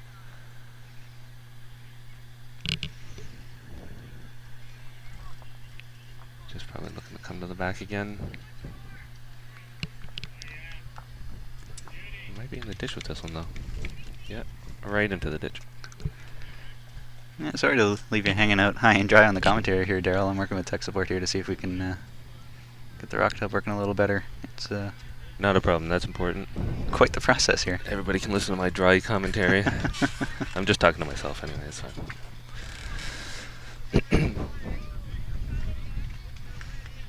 Yeah.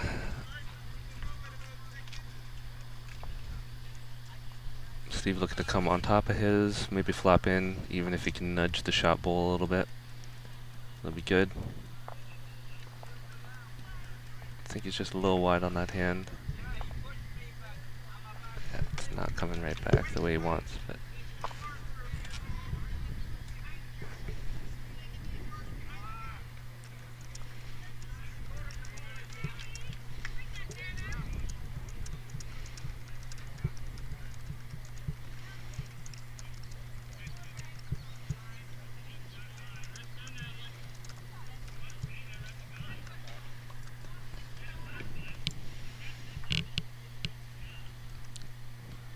see what Dave does with this one.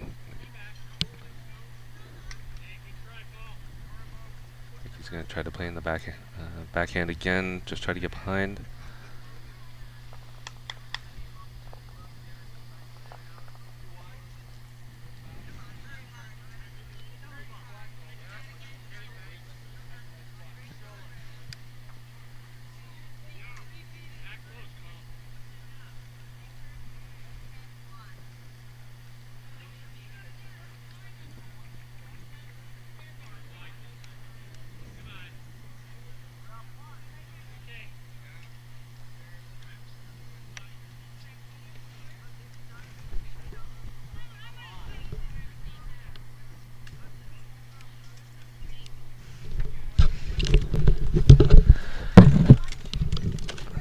Steve's still trying to find that line. He got closer with that one, but just not quite there.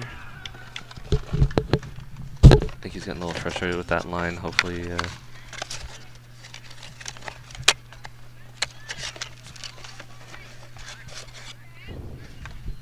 Dave with a nice back bowl there. Caught the port.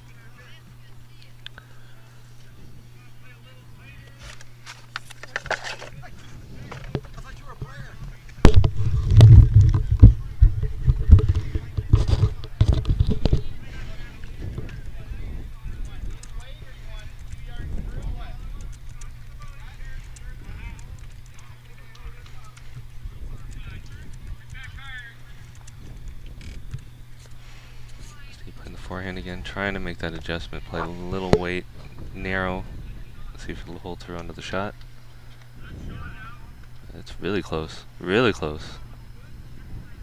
He just got shot out of that, maybe more.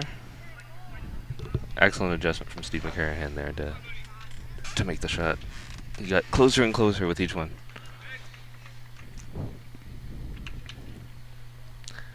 That's the thing, you can't give him 3 shots at the same time. Mm-hmm. Usually he'll make it. So was that 1 or 2? Not sure. Just 1, 2?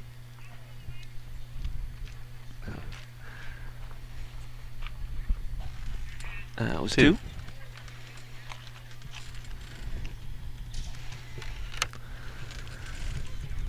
2. 10-6.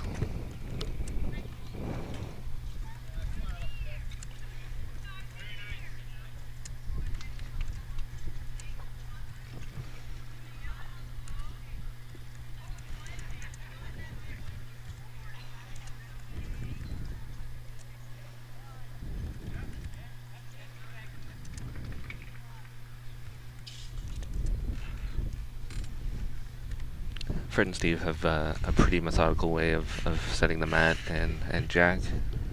Usually it's a certain number of paces up for Fred. He knows where to place the jack. They do it in the fours team as well. So usually plays to their advantage because they know what they want. They know how they're going to place it. They don't have to talk too much about it. There's usually one quick word or a couple quick gestures, and they know where they want to place it.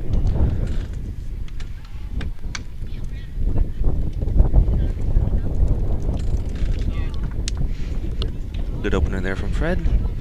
Yeah, when I played with Steve and Dave at the NAC a couple of years back, I was playing lead for them in the triples, and I think our game plan was to bring it up 5 paces from the tee. So I had to stand on the tee and count 1, 2, 3, 4, 5 on your way up, which was an interesting strategy, because normally I guess I like to play either just, a little bit from the tee or up at the hog line or back at the ditch, but actually specifically counting it out 5 paces is, I guess, a very methodical way to do it. You're in the exact same spot every time when you put the mat down. That's right. Can be comforting for the lead to know that, here's your 3 spots, depending on where we want it, 3 paces, 5 paces. You set it at the same spot every time, and if you can roll the jack effectively, you can get really, really locked in if you play that game over game over game.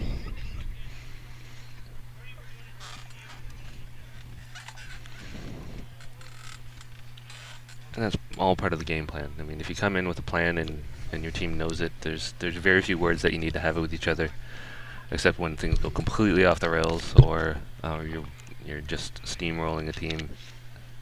You can have a quick chats about what's going on and if you need to change anything.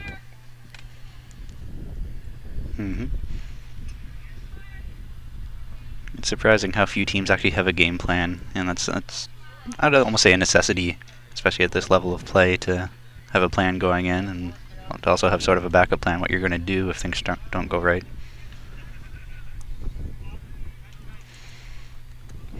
Sometimes it's a comfort thing for players if they have a game plan. If they're struggling and have things not going their way, they can just fall back to a few things that are in the plan, like get 2 bowls within 2 feet of the jack. They're not thinking about anything else. They can just simplify it right down to what's in my plan, what am I supposed to do, and just focus on that rather than the pressures of the game or what's going on around them, who they're playing. If you get in a rhythm, sometimes you don't even think about the plan. You just start doing the same thing over and over and over again, and it's working for you. So. Freddie setting up a pretty decent end there. He's got a couple close behind and another one a little deeper. Raps currently holding shot right next to the jack. He's looking to make that a little bit better, get another one in there. This is pretty good coming right in here. He's going to slip behind right onto Fred's. He's holding 2.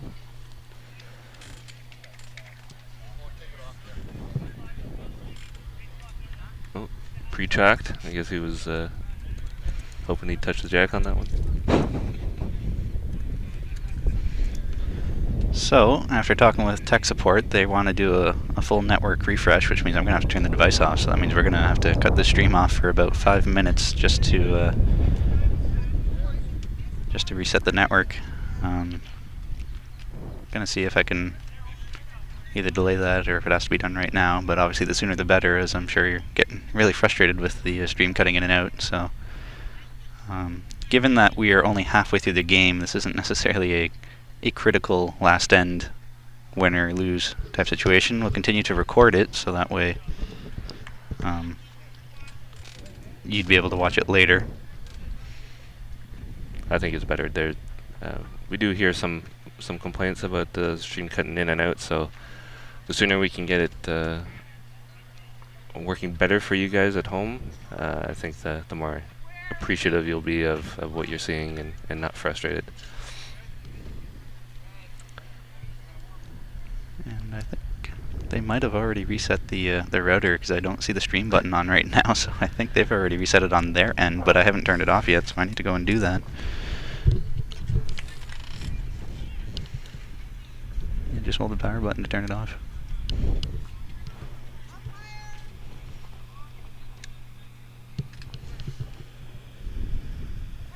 I think it's off. Yeah, pull the power cord out to make sure it's fully off. Good commentary here, everybody. As we work with our tech support. Apologies in advance, we're doing the best we can here, folks.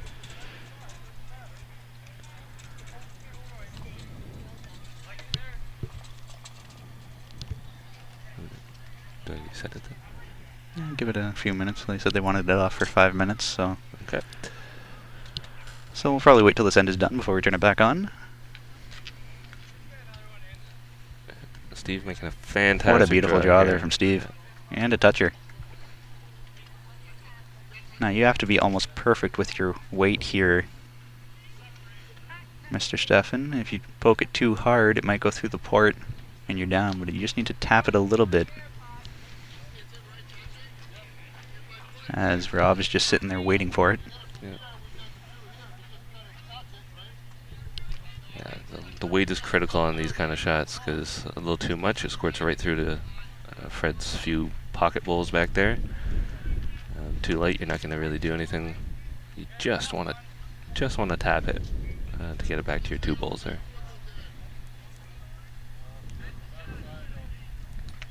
Really, you're just looking to draw on top of it. That's probably your ideal shot. You don't need much more than a draw. No.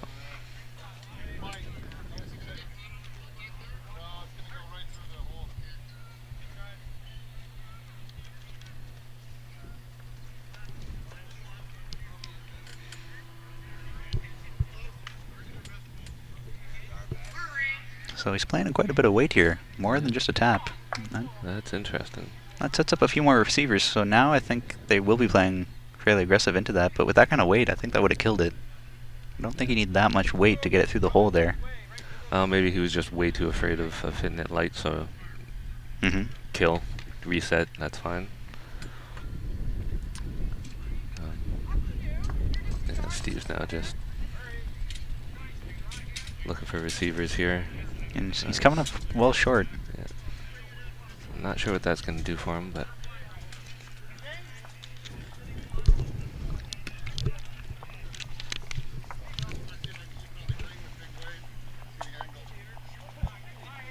I think you need to hold it on to turn it on.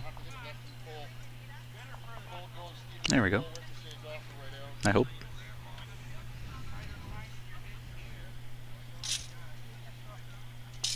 Maybe not.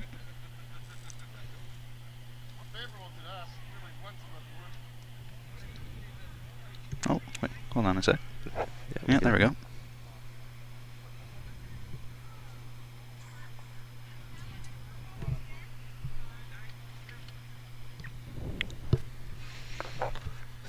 let's see what kind of answer Dave has if he throws more weight at it, trying to possibly kill it.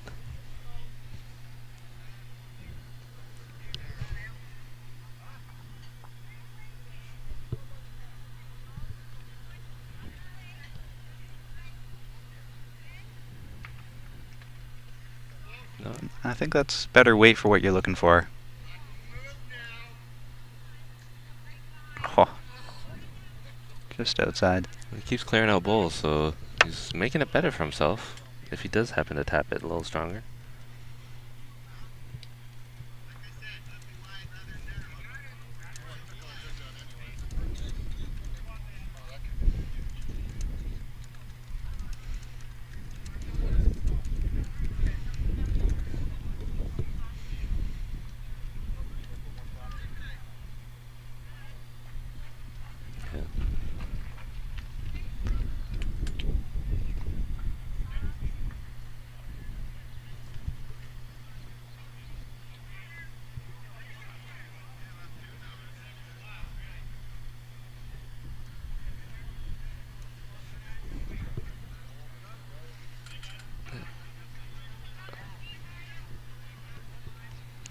Just to come down to it, gets a nice rub. That was kind of dangerous. Yeah.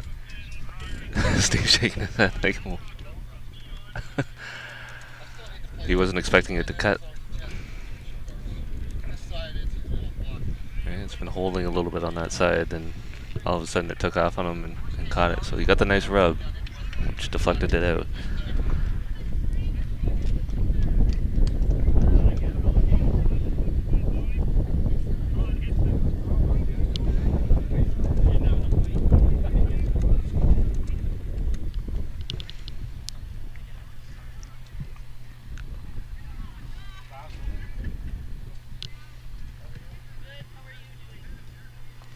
Now it's interesting, Ontario only actually has one manager, coach here. I'm curious what you would do in this situation if you actually did want to talk to your coach or manager. It's Ontario versus Ontario. Have to be very impartial for strategy. Yeah, I wouldn't be surprised if it was a coach. Alright, so apparently we need to turn it off again and leave it off for 5 full minutes, so that'll be until at least 1:57 local time. Okay. Yeah, let's do that. Alright. So for those of you who will end up rewatching this, apologies now that the folks who are trying to watch live, probably very frustrating to have the feed going in and out. But it's good to fix these glitches now before the finals. I would definitely not want to be having this issue when you're streaming the final matches or the tiebreakers.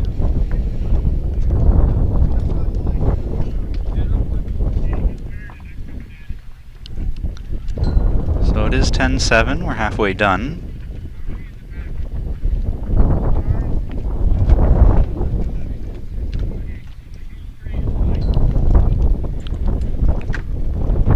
Ends done. 8 to go. Tweet out that we're facing it. Hmm? Maybe tweet out that we're facing it. Well, I don't have internet, so. Alright, Freddie with a good opener here. As you can see.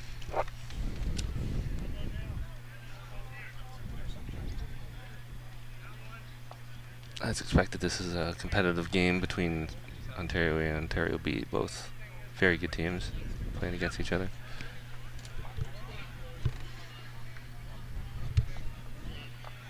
Just getting a little wide and sliding by.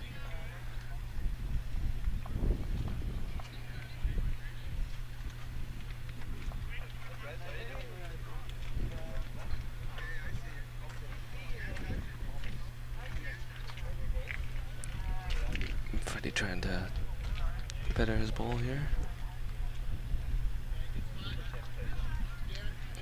Good line. Getting a little deep into the back there.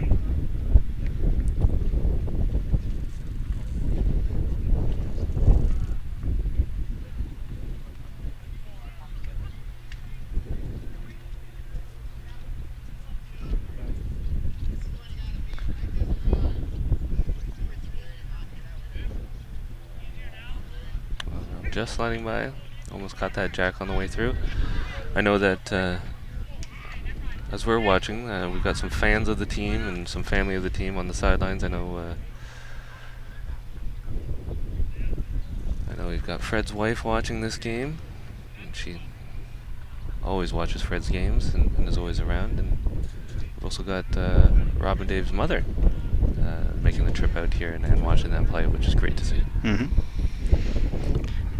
There were actually quite a few people that have traveled out here. They told me at the banquet there were 249 people. And since there's only 180 athletes, that's quite a few friends, family, volunteers, what have you.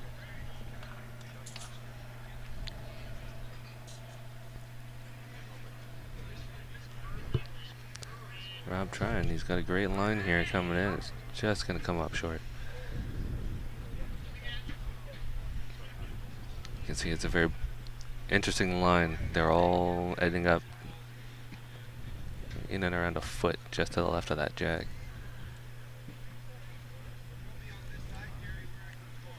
It seems when they want to get out a little bit further, it hangs out there.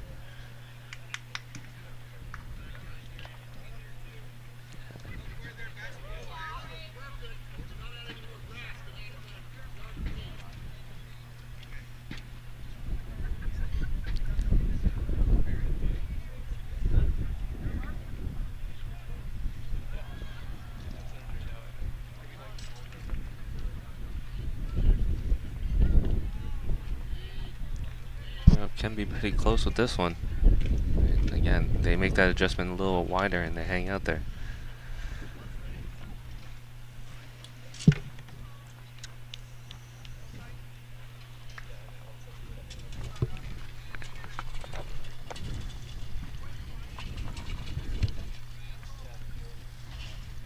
Give give you a few updates. The women's fours down there is getting real tight now. Saskatchewan A is up 11-10 over Alberta A. Oh, no, sorry, I was looking at the wrong scoreboard. That's the scoreboard for the men's pairs. 11-10. That's a close game. That is a close game. Women's fours is actually 18-10, Saskatchewan over Alberta. Well, that Saskatchewan and Alberta game in the pairs, I'm not surprised to see it very, very close. That's obviously last year's gold medalists in the Batuli brothers, and the year before that was gold medalists, Greg Wilson and Derek Dillon. So that's potentially foreshadowing for the final to come, maybe. Are the Batuli brothers the only defending champions to be back to defend their gold medal? That is a great question. Steve, they won the gold medal in the fours, so they're not defending the fours. No, and then in the women's triples was, I believe, Manitoba, as we live streamed that game, and that was Elaine Jones and her contingent. And I know they're here, but I think they might actually be playing fours. I think they're playing fours, so it's a different discipline. I know the ladies' fours gold medalists are not back here. They were Ontario. And I believe the ladies' pairs was Sue and Lori Roth, and they're in the triples. Yeah. Or no, they didn't. Lost to BC, but the BC pair is different this year. Vivian Chen and Gigi Chen. Yeah, they may be the only. The only defending champions to return. That's interesting. And I know they had a heck of a time just to get here in the Saskatchewan provincial final. They played against Grant Wilkie and Al Scott, and that's no easy match. Yeah. Grant and Al are a formidable team. Both of them are here. They're playing in the triples with Murray. Yeah.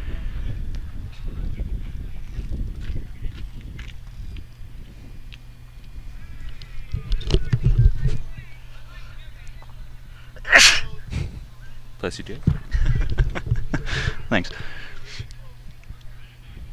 All this ocean air, not used to it. Smells slightly different than the East Coast.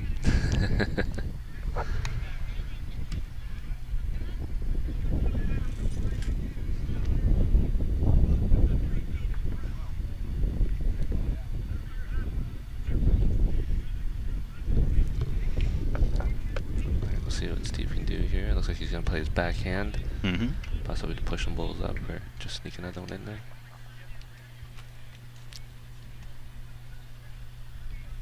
Chasing it. Looks like he likes the weight. And just rubbing.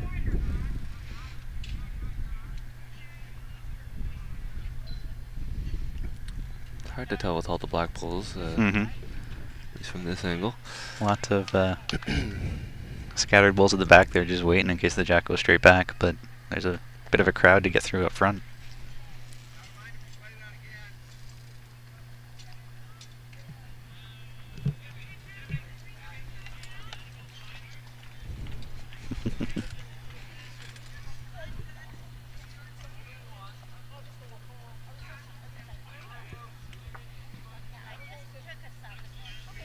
It's interesting to see how people hold the bowl differently. That looked like more of a sort of a side grip. Yeah. Looking for hard. Jack goes with the bowl. Back. Looks like he got what he wanted. Yeah, the grip's an interesting thing. You want it to come as clean as possible. If you have a strange grip, sometimes it's hard to release it clean and get that nice clean delivery. But some do have a side grip or just a slightly angled grip. They've learned to work with it and use it. One of my favorite videos to watch is from the delivery doctor, Dan Milligan himself, if you go on YouTube and look for that. He has a great way of explaining how you should hold a bowl and just sort of shake your hand and just flop it out front, and that's natural. And a big part is making sure that your finger is in the middle of the running surface of the bowl, as your middle finger is probably going to be the last thing that will touch the bowl as it goes out. So if it's in the middle of the bowl, you should be able to release it relatively straight on the line that you're looking for. That's the idea, right? You want to make it as comfortable as possible. And if you have an awkward grip and it's not comfortable for you, and you're you're dropping the bowl or wobbling the bowl, then it's definitely a time to take a look at your grip and see if you can find something that'll allow you to release the bowl as clean as possible. Mm-hmm. Each part of the delivery will, if you do it in a strange manner, can make it very, very difficult for you. You're constantly making adjustments. Mm-hmm.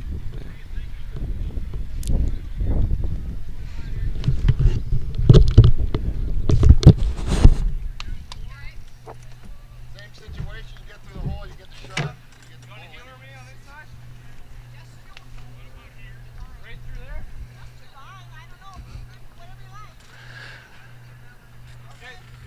Find a bowl to come down here, see what Dave can do. He's got a little weight.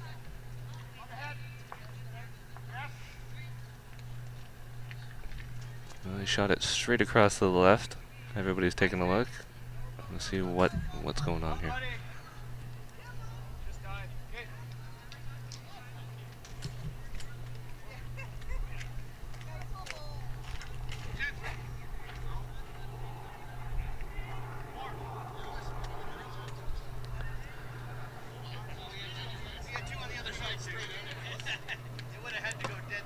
No, I mean to lose two. I didn't expect to get shot. They were bigs, yeah. Not great.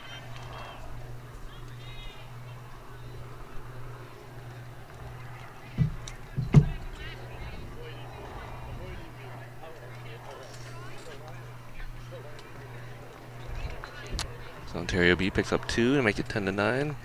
Much more interesting game. Skips are starting to make some interesting shots. See how it plays. Looks like Steve may have wanted that a little deeper, but let's see if this plays to his advantage. What he's looking for. Yeah, the only danger for you is to hit that ball and take your one ball out of the head. That was option B anyway, right? So that would have been 5. It wasn't like I was playing you to get the job. That's a clean shot. That's come on, turn.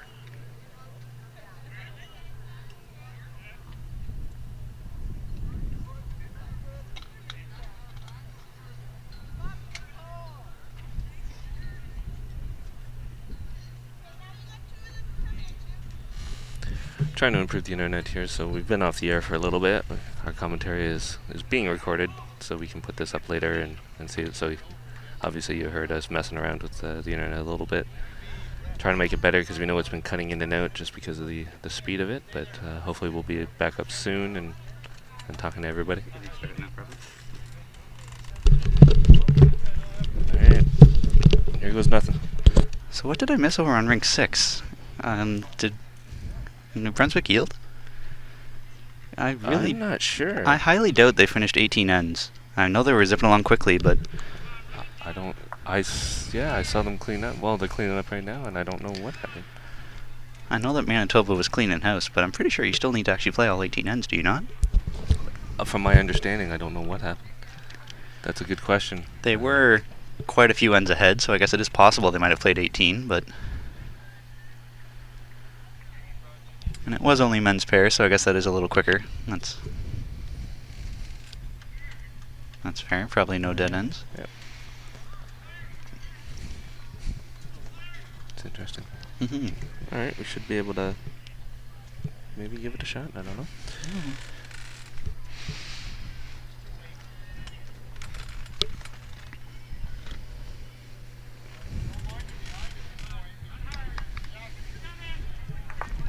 Still plugged in. Might need to wait a few minutes longer just to connect.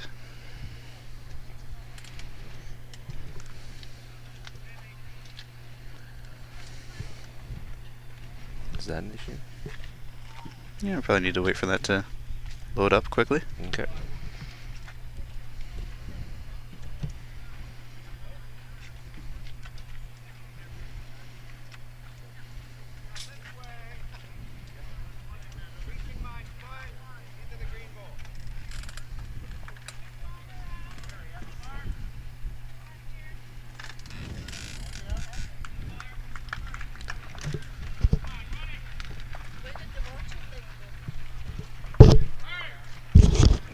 refilling it. And I think we're back streaming live again. I'm gonna double check to make sure that things are any better. Apologies, folks, for the delay. Fingers crossed this actually proves to be faster internet service here now.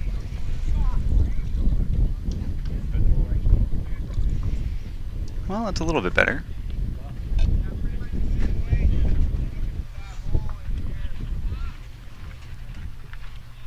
While you've been gone, it's 10-9 now. Ontario A over Ontario B.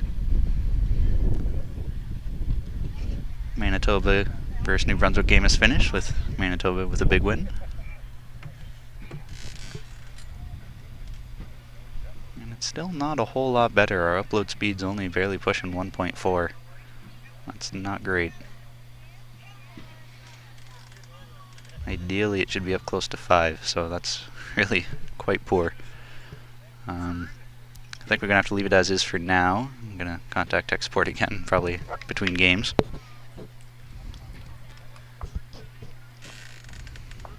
So we do apologize to our viewers. We are trying our best to get the internet up and running. It's everything's clear on our end except for the internet connection. So once we sort that out, hopefully things will be better. But bear with us while we try to work through this issue.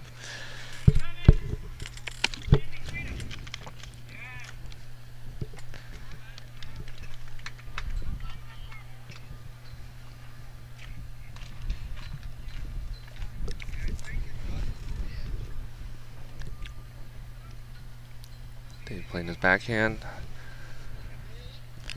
As we expected, these heads have been very tight, very close. A lot of Great shot there from Dave. Great effort Just there. couldn't loosen the jack enough to get away from Freddie's ball. Fred's still clinging to 1, but now that gives the Steffens a receiver there.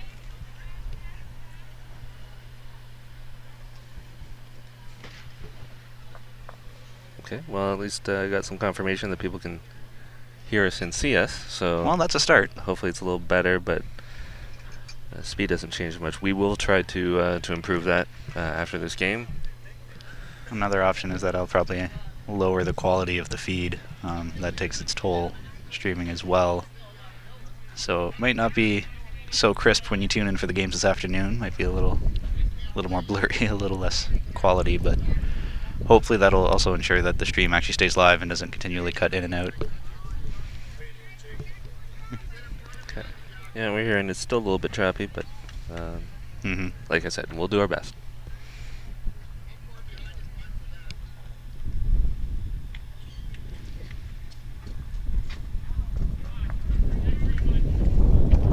Wind is really starting to pick up here a little bit. That's making things nice and chilly. Oh, just missed there.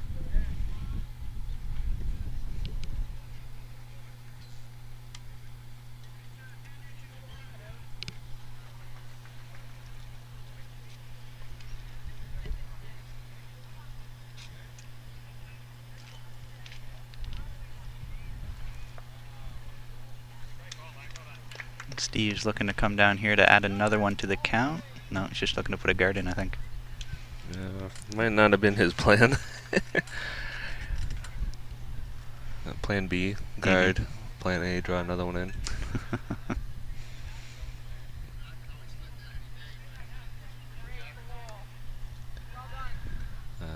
Like I always say, guards are the hardest thing to throw in bowls, and if you're against a good player, they can manage around a guard. You have to be pretty bang on to do something.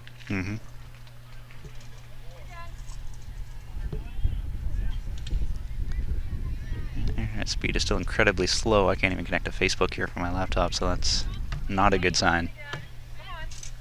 Yeah, and here it's been cutting in and out. Yeah. From some messages I'm getting as well, so. We will do our best to fix that. Yeah, trust me, it's just as frustrating for us here, knowing that we're having issues as it is for you guys trying to watch it and keep refreshing and seeing stuff. Dave trying to throw some energy through here to pick Freddie's out, but just wouldn't bend for him. Ended up pushing his own bulls out.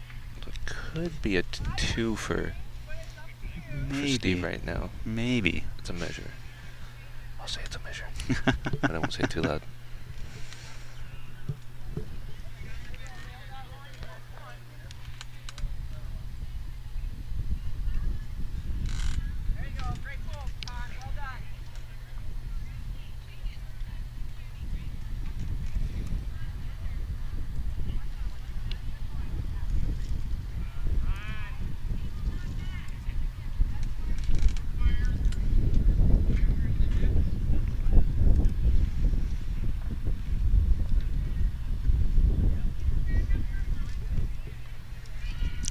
Steve's back on the mat here now, getting ready. He's just trying to draw a second one in there.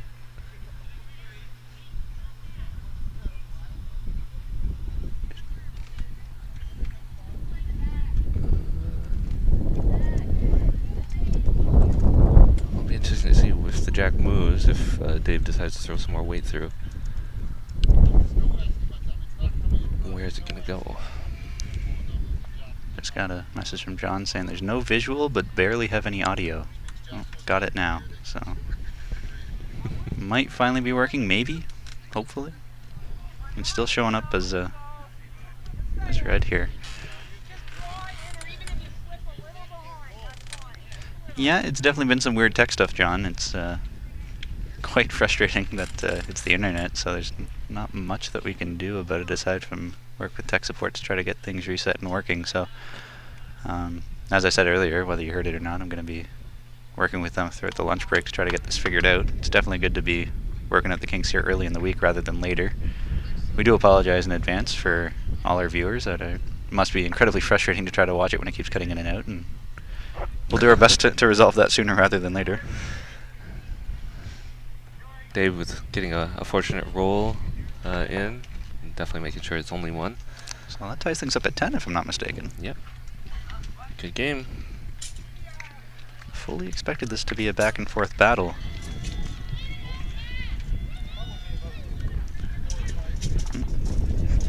Just completed at number 12.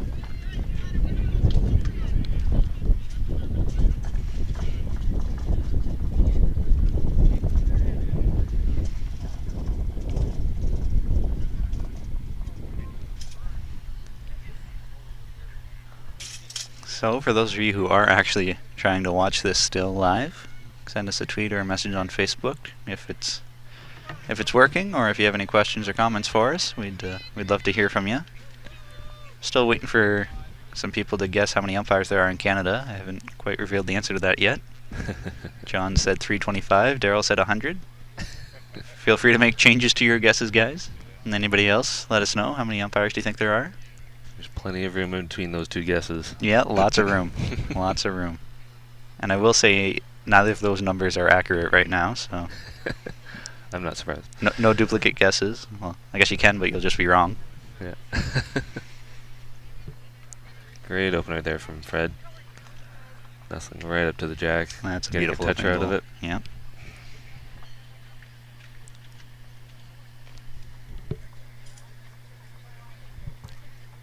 See what Rob's got here for an answer.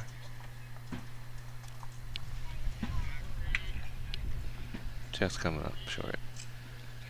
Dave's saying hurry, but I don't know if he's there. Just a little bit short. That's usually something you say when you know it's going to be short. Mm-hmm. Yeah, usually. Hurry, hurry.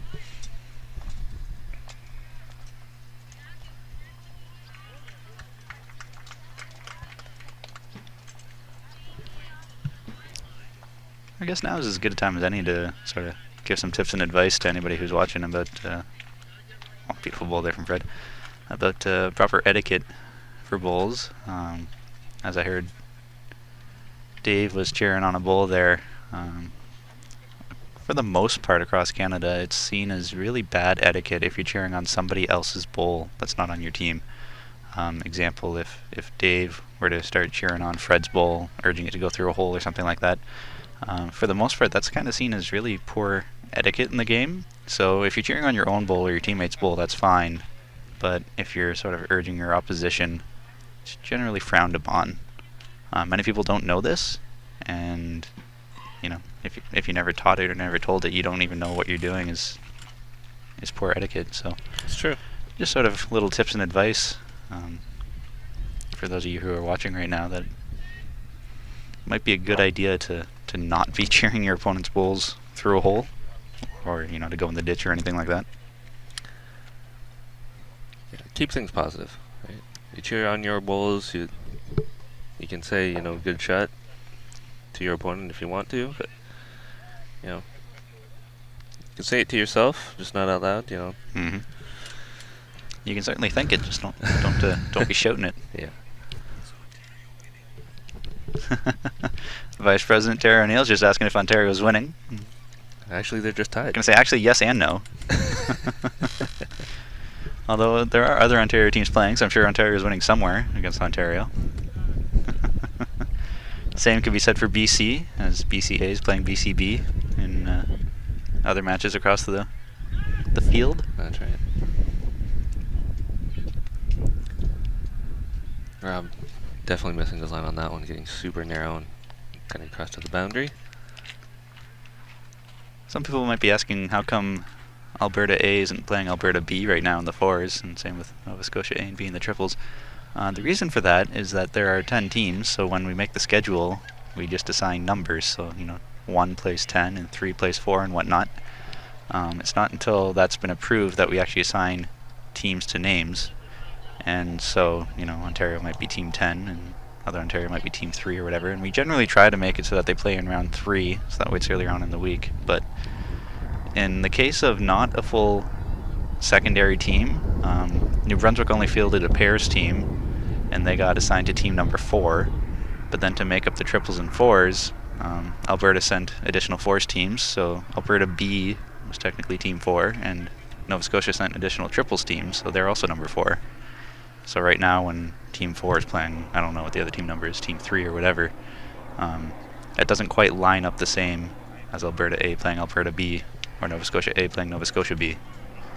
So that's why some of the full provinces are playing each other, such as Ontario and BC, because they have full teams with full team numbers. But other provinces that aren't sending a full secondary team aren't playing each other right now. That's just a bit of a fun fact in case you're curious.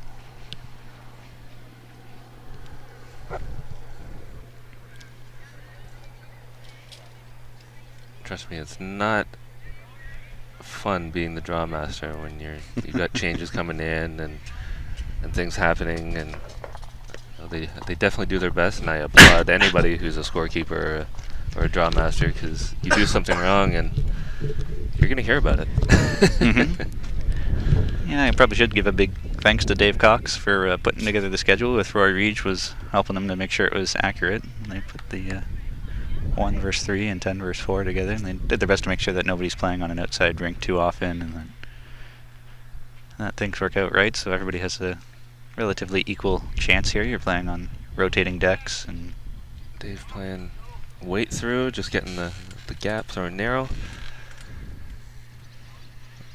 So Steve's got an idea of what he might want to play. And where does he want to go to try to counteract that shot?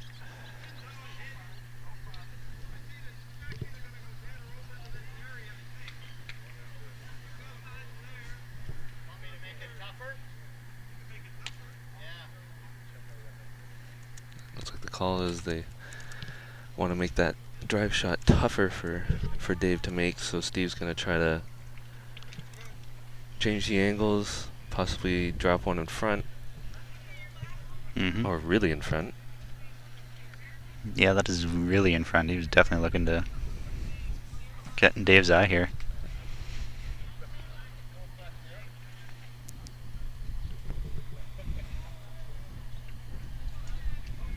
We'll see what Dave does here. I don't think that's going to be in his way. He can still probably get around that, I think. See that ball is way in front. Can look a lot bigger than you think. Well, it should be close. Got it. He got it. And the but jack nothing jammed. moved. Yeah. peel the bowl out, chip the jack, but the jack locked onto the back bowl there. Fred's looking to check a bowl to see if it's out of bounds, and it is.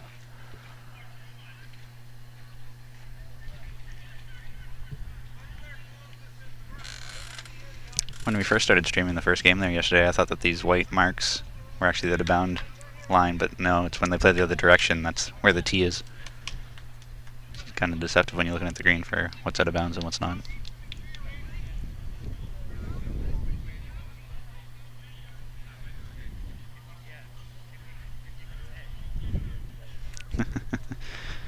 Yeah, John's just listening from work, which is no surprise that he's at work still, but said, can definitely agree with the draw stuff. Juniors and Lives was pretty interesting trying to schedule. You could say that again with only one deck. It was a challenge to say the least. But the open singles will be a challenge too, and yeah, it definitely will be a challenge to try to fit that all in. I know we're doing our best to try to keep everybody off of, I think it's Dakota, as there are some interesting greens out there, so we're trying to make it as even as possible to keep everyone playing equal amounts on Norwood, and if Dakota's needed, then equal amounts on Dakota too. But yeah, it's definitely going to be a challenge trying to fit everybody in and make the draw as even as possible. Singles is always a fun event, though. I quite enjoyed playing in it there a couple of years back when I went. I'm sure the players there this year will enjoy it equally as much, if not more so. Been working with John Bjornsson to make sure we have enough scaffolding and whatnot, so you'll be hearing my ugly voice again when we start streaming the outdoor singles, September 4 to 9. And there's going to be quite a few buys there, so you might actually get a chance to hear some of the players, depending on who I pick up for co-commentators. Gonna be weird not having you there. That'll be that'll be the first event that you and I haven't been there together for.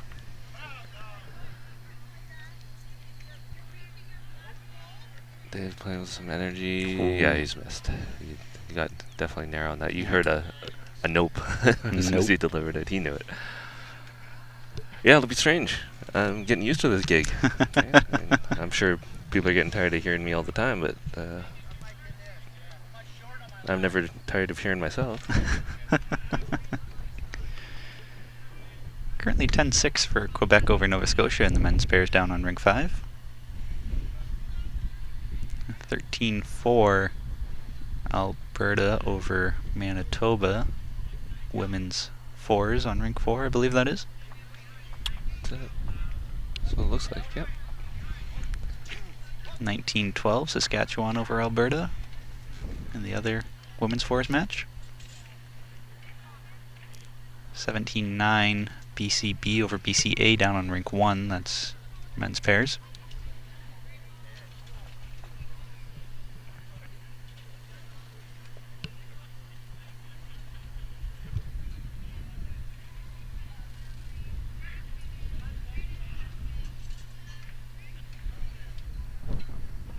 Laura Seeds walking along here with a cup of coffee. She's been spectating as well. Came out with Mr. Anderson as team manager for Ontario. I can probably see the scoreboard down in ring 2 in the men's pairs. It's 14-11. Alberta's up over Saskatchewan. Battle of the defending champion and previous year defending champion.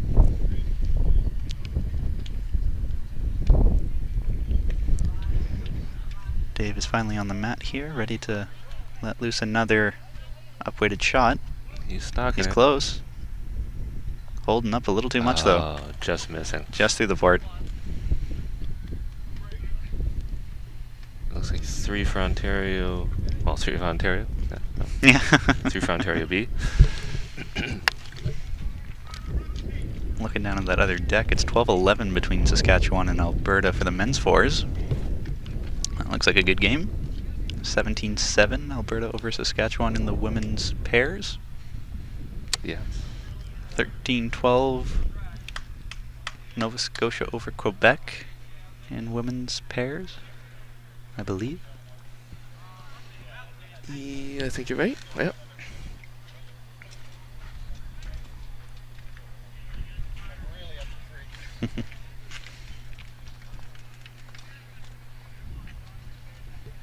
Yeah, it's hard to tell the very, very end green. It's on Ontario A and Ontario B female pairs, ladies pairs, but it's 20-7 for one of the Ontario teams. Can't see if it's A or B.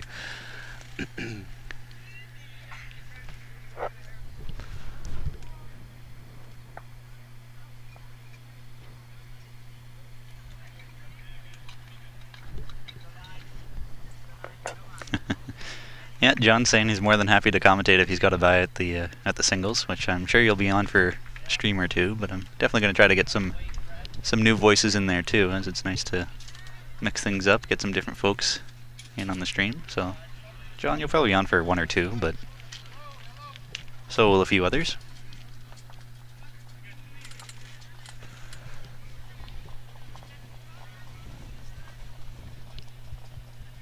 And Fred is once again within a mat length. And Rob is not far behind. Yeah. Picking up the jack. Even better. Beautiful shot.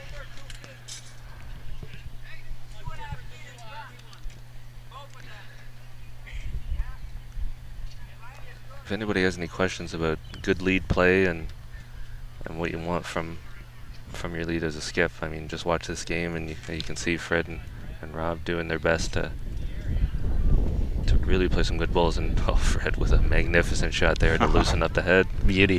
Get another one close. Can't get much better than that. Don't see a smile from Steve on his face, but I'm sure he's smiling inside. Mm-hmm. Well, that's my lead. Yeah.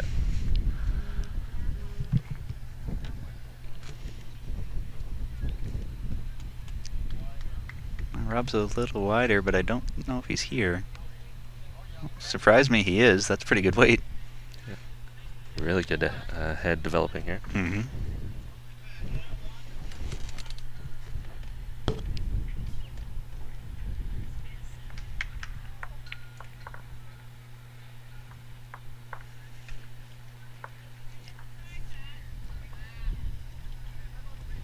Fred is very methodical as he gets ready to deliver and throws his bowl. And just outside and around.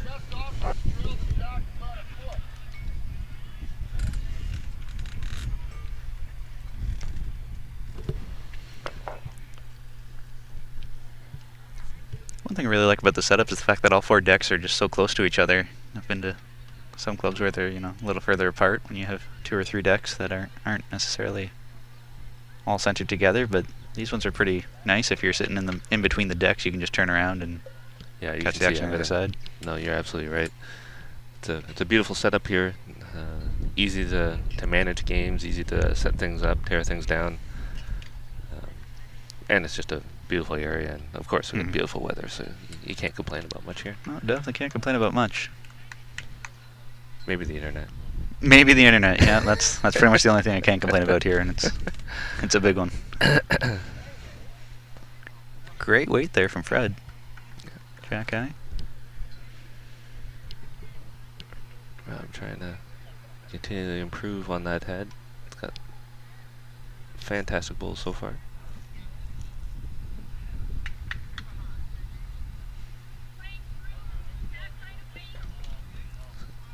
Just gonna hang out there, come up short.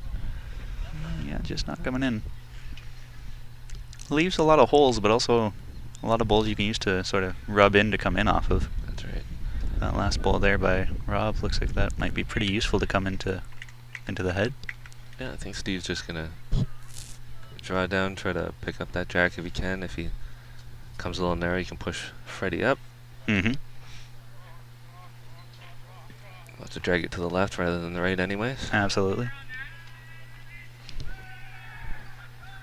I can finally hear some shouting going on down on deck C. Things are getting exciting. Yeah, they are. I think that might be Gord Legacy. He's been known to Yodel a little? Yodel a little bit, yeah. The yodeler? Well, that Forest team has been pretty steadily. They subbed out, I think it's Earl Friedman for Stephen Miller, but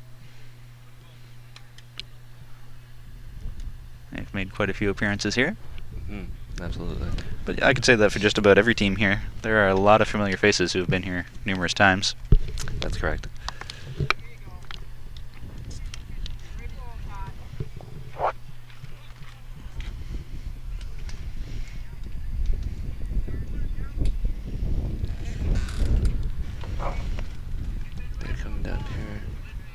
a little wide. Yeah, looks a little quick too, a little spicy.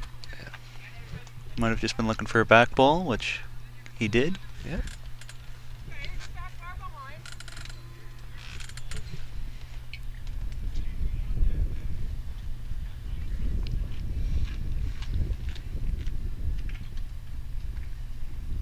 Don't know if Steve likes this. Trying to read his body language from the mat. Just gonna come up short Yeah, here. coming up short. That was pretty close though, to the line that he wanted. From the few ones that I've seen between working with tech support, it looks like Steve's been coming up a little bit short coming this way. Mhm.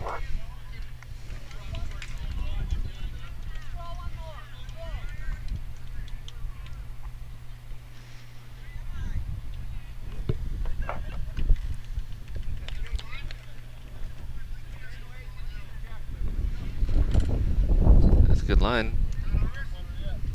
Just needs to get the inside track, and he did. That could be another one. Yeah. Down 2 for sure. Fred was signaling 3 there, I think. Oh yeah, it is 3 because Thought I Rob's saw it on the there. side there. Yeah. Yeah, Steve's not going to be short with this one, especially if they're down 3. See if he'll coast in. Fred Close. swinging the arm, get inside, and not Cut quite. the wrong edge of it. That's gonna Down 4. add another to the count.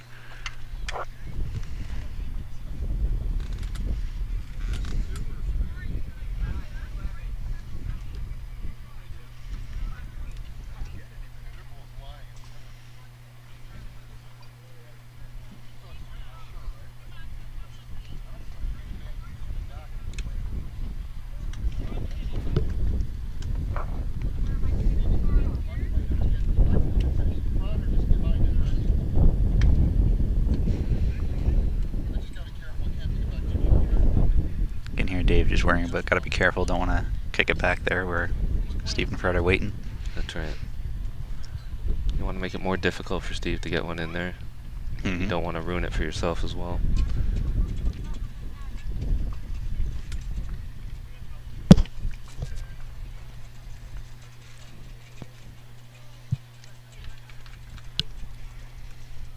John's asking a good question. Any chance when we'll see the archive games from the juniors? Probably not for a little while there, John. I'm not going to be able to post them online until probably after the singles at the earliest. But even then, I would like to hope that we'll be able to get them up on the sportscanada.tv website, as that's the company that we stream through, rent our equipment from. I would like to keep things positive with them and give them a chance to get it posted. All right. Well, that changes things.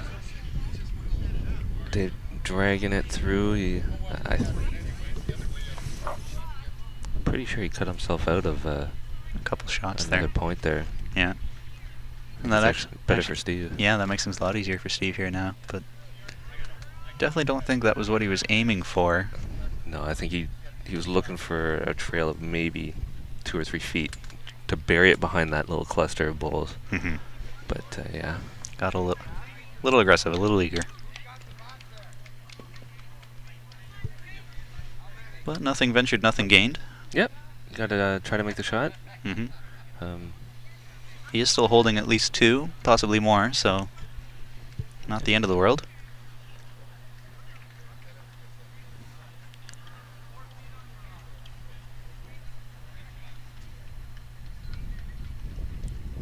umpire walking behind the green. Yeah, threw Steve off. Smart bowler. He backs off the mat, goes Mhm. through his routine again. Routine is so crucial. Looks like Steve is reaching. Will it come back in time, though? Not enough for shot, but maybe enough for second. Just didn't want to come back.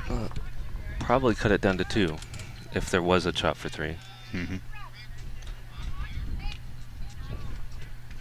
Kind of like when we were mentioning at the beginning, it's Dave won't be afraid to try to play for that big score, which he did right there, even though it may have cost him a shot or 2.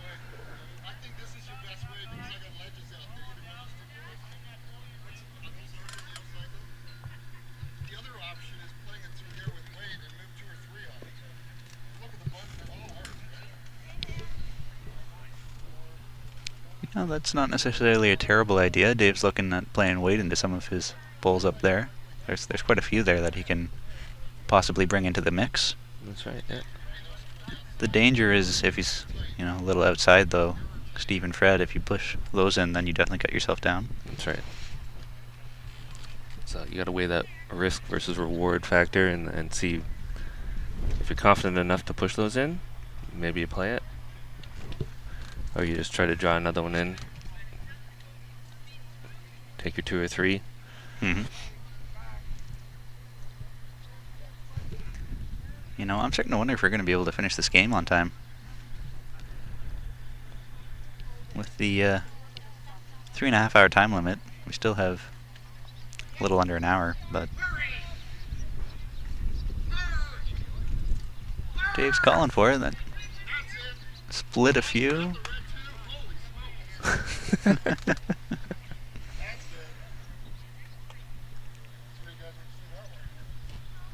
Fred's gonna kick out a couple. 1, 2, 3.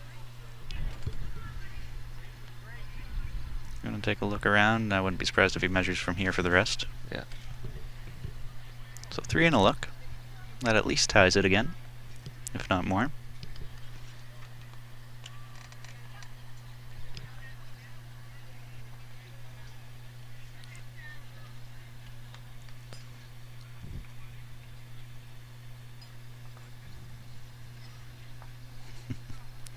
Walking up there beside us, George Kivas, head umpire. He's also got an Under Armour hat on.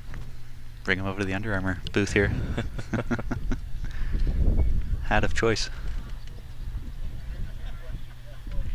Was that I 5? think it was, well, maybe. 4 or 5, as I saw the pinky finger from Fred just off to the side.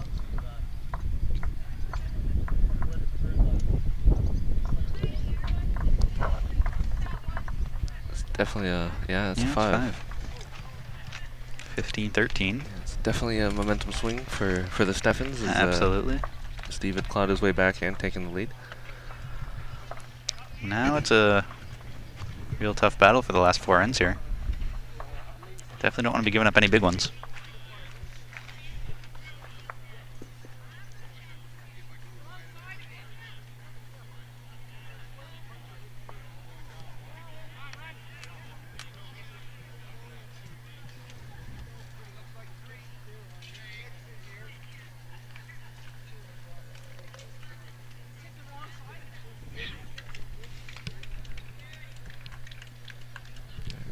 Got a nice long one going on here. Stretch it out. Mm-hmm.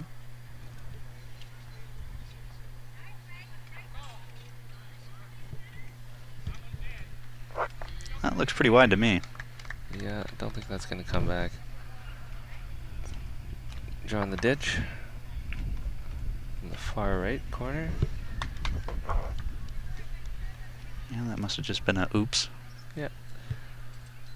Trying to make sure it's there. Just get a little push it out. Mm-hmm. So yeah, Freddie, he's going to hang out there He's as well. out there too. That's interesting. Probably holding one.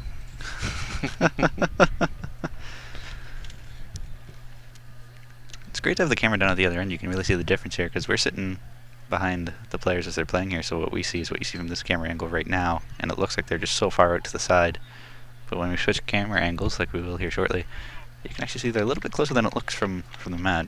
Yeah, absolutely. Not much. Like I definitely wouldn't say either of those are particularly good bowls, but it's not quite as bad as it looks.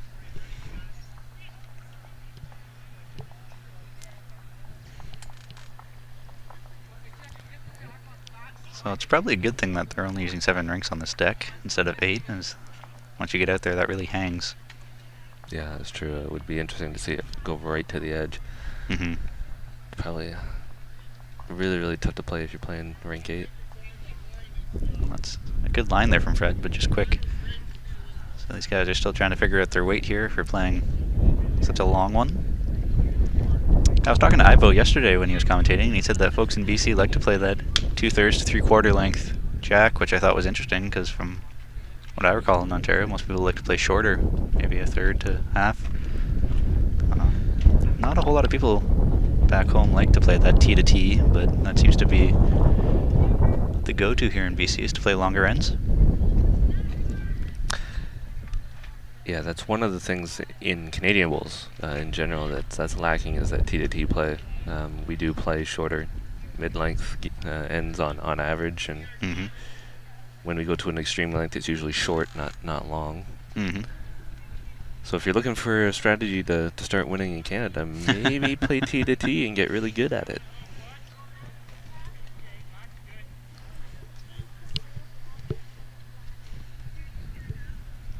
These guys are having no problem making their adjustments. Yeah, That's, Fred just picked up the jack on his way through there. That's a pretty good bowl.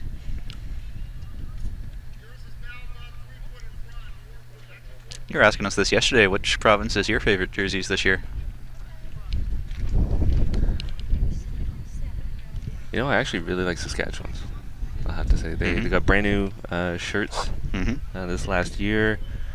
It's got great colors and represents their province really well, and they look super nice, Mm-hmm. comfortable, and from what I've heard from the players, they really like them. So I'll go with that. I do like the pink on Alberta. It's bright and colorful, and you can definitely tell where they are on the green. Mm-hmm. Sorry, Ontario.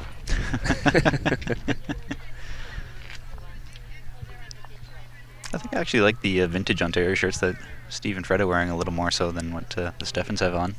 Mm-hmm. The black and red over the maroon and black. Mm-hmm. Yeah. More so just because that stripe across the stomach. Yeah.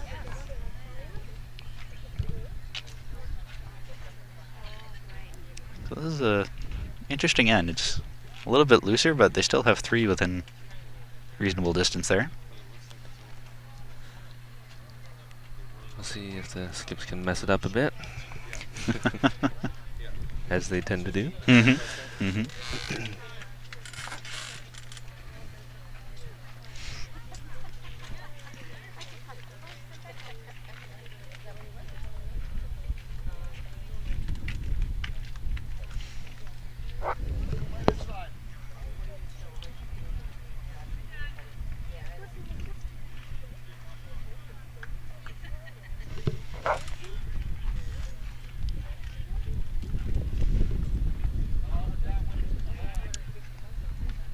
Dave's looking to play some weight there, and that's just holding out and going into the ditch.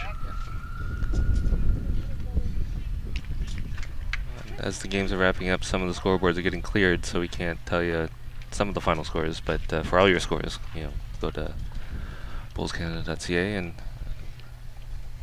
go to the Canadians and look up the scores as they're being entered. That's right. Head on over to our website. We've got Dennis working hard to update them as they come in.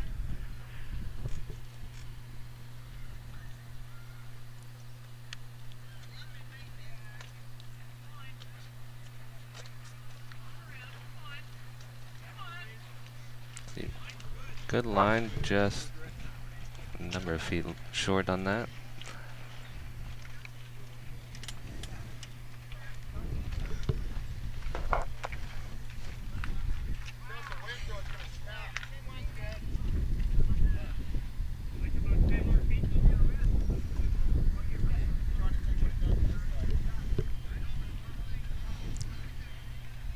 Dave is discussing with Rob about what shot he should be playing here.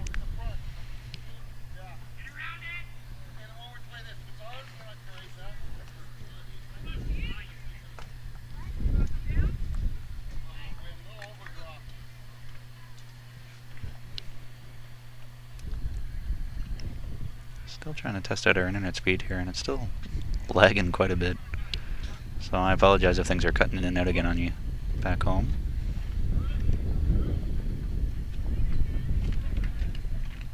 Just crashing on Steve's short bowl. Yeah, needed a little more grass than that. Pushing it through. That might actually be a good spot for him.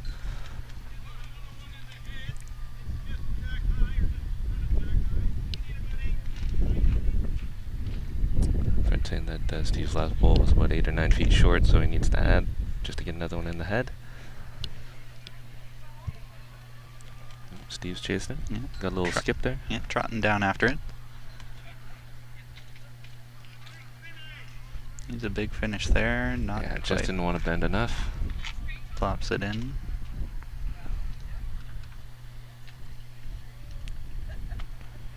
Freddie didn't look too pleased with that result. No. Where it flopped, but No. But does Freddie ever really look overly pleased? I can't say I've ever seen him jump up and down saying, really showing a whole lot of emotion either way. He's pretty good at keeping his emotions in check. he is. I'll say that whole team is, and it's Makes it tough for guys like us to be able to tell what's a good shot and what's not a good shot. They don't really show you much either way.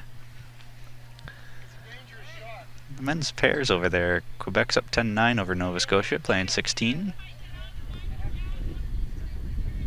Down at the end, BCB is up 18-11 over BCA. Men's pairs. Can't see a whole lot of any other scoreboards. Fortunately, that tight match between Alberta and Saskatchewan, the battle of the previous medalists, ended and they cleared the scoreboard, so we can't see that. So I'm sure it was a tight finish. I think Trying to crawl up. Dave came up a bit short there. It's going to make it tougher for Steve to get around there now.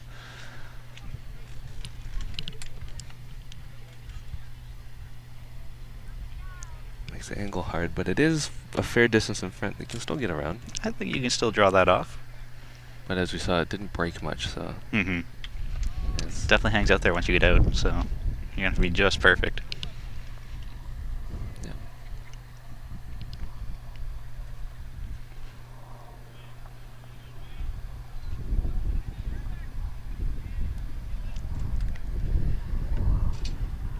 Don't know if Steve likes this one or not. He's Oh, chasing a little taking bit a look. in the area.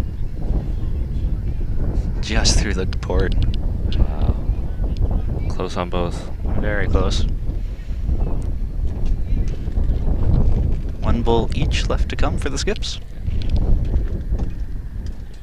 Just needed to break harder. Cut that corner tight. Mm-hmm.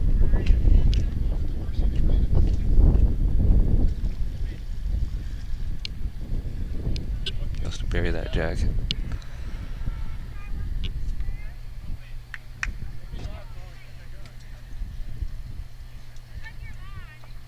One thing that's kind of interesting to note is the different dynamics, I guess, between these two teams.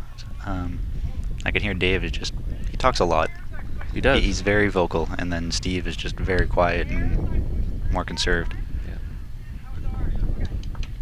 Yeah, Dave finding that little hang there, just Mhm. going through that port. See, both of these skips are fighting that line, trying to find that sweet spot to make the shot. Definitely didn't notice it so much on a shorter end, so now that they're playing a longer end, that line gets a little trickier, I think. I wouldn't be surprised if, regardless of who wins this end, if they shorten things up a little bit. Steve's playing a little more weight, trying to push that black bull out, and he's going to go right through the port.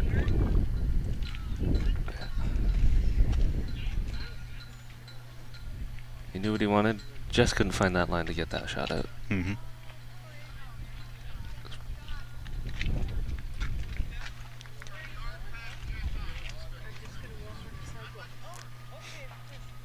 So that was one for Ontario B.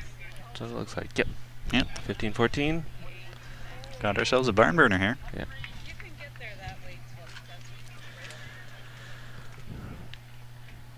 See, we do know what we're talking about sometimes. we said it was going to be a tight game, and it is a tight game. Yeah, So. yeah. Once in a while we get things right.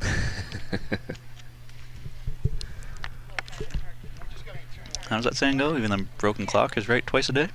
That's right. So I don't know what the time is that we're looking at now, but they got to be coming close. Yeah, if they started at 9, we're approaching the 3-hour mark. So, I mean, they do still have half an hour to play these last 3 ends. Yeah, most games are at 16 or 17. If I'm looking around. Or finished. There's Or quite, finished. quite a few that have already come off. As long as they don't kill in the ends, I think they'll be fine. Yep. Freddie with an excellent open bowl here. Yeah, Just to be 2 sure. feet behind.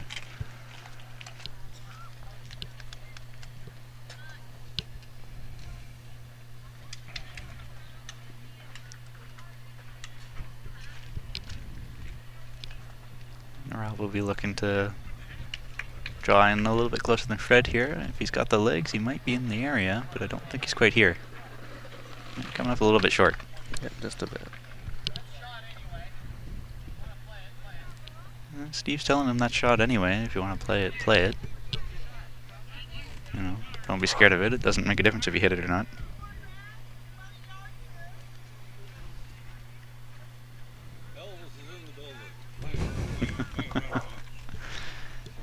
Davey Matthew on his way through, imitating Elvis. Great ball there from Fred.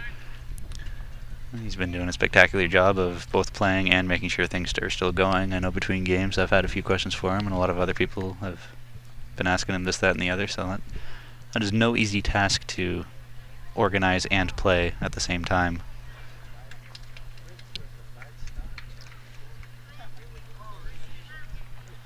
I think Rob is still coming up a little bit short. Yeah, that was close. Needed Very, another very close. 7 or 8 inches on that. Yeah. Steve just indicating to Fred to just draw around it.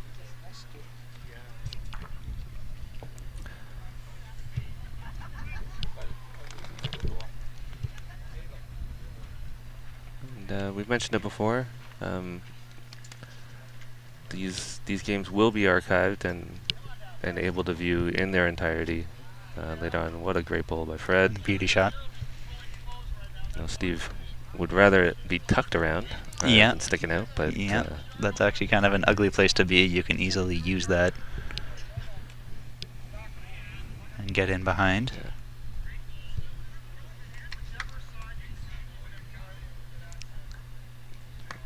That's interesting. Rob was asking which hand to play, and Dave just said whichever hand you think you can do it. Which usually, when you give that kind of option, if a lead's asking for direction, the skip should really tell them, you know, I want you to do this or that. If they're asking, it's because they're unsure, and sure enough, that's yeah. If you just want to came well through inside. the head a bit, get some action on either one of those side bowls, because the head is identical on both sides. To use one of Fred's bowls to gain access to the jack. And I think Fred's going to try to do the same, try to roll his over, make it tighter, remove one of those wing bowls, and sort of skipping 101 here. If your lead is asking which hand do you want, it's usually better if you give them a definite answer saying, I want you over here, play this hand, so that way there's no uncertainty. As you saw from Rob's last bowl there, he was uncertain which hand to play, and Dave didn't clarify, so then his bowl ended up not exactly what was wanted or needed. So, well, Dave's giving clear instruction now which side he wants. So. If you give clear instruction, they have a goal, and you know exactly what you need to do. Takes away the uncertainty. And that's close. He just needed the inside rub, and he got it square. I've got a few comments on the length of games. It'll definitely be a change next year when we go to 3 bowl pairs and the respot. I believe, and the time limit change as well. That's right. I believe pairs is actually going to be 2.5, while fours is 2 3/4. Yeah. As it stands right now, whether that actually stays or not, we'll see when the conditions of play are released. Some teams will have to learn to play quicker. And I'm sure those delay of game warnings and issues will be given out. Yeah.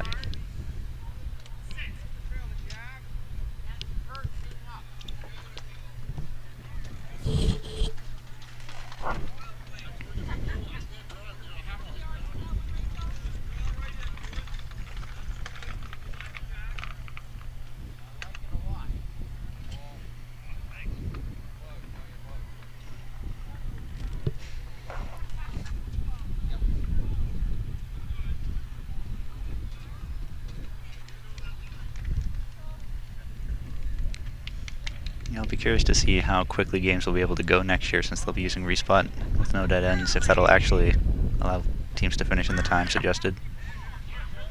Well, that cleared out a few short bowls. That might make things a little easier now for the last few bowls for the skips. Freddy's holding 2. Made the target tighter, so it can make that shot a little more difficult. Have to be more precise. Yeah. Let's see what Steve's going to do here. It looks like he's coming up short again. I wonder if that's his plan, is to be throwing in guards. Yeah.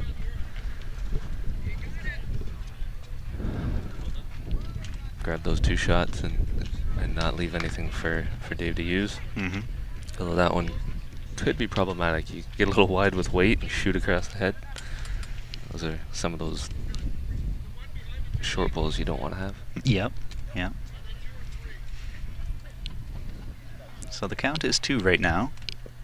So that would give Ontario B a 1-point lead if things were to stay that way, which I'm sure they won't. I would expect at least a bit of a change.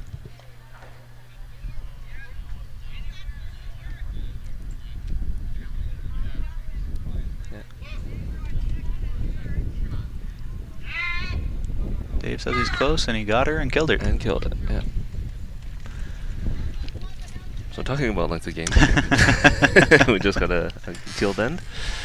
Is that the second end they've killed? Yes, Yeah, I yeah. believe so. Yeah. I believe when we were watching the Forest game yesterday afternoon, there were 2 or 3 dead ends as well. Yep.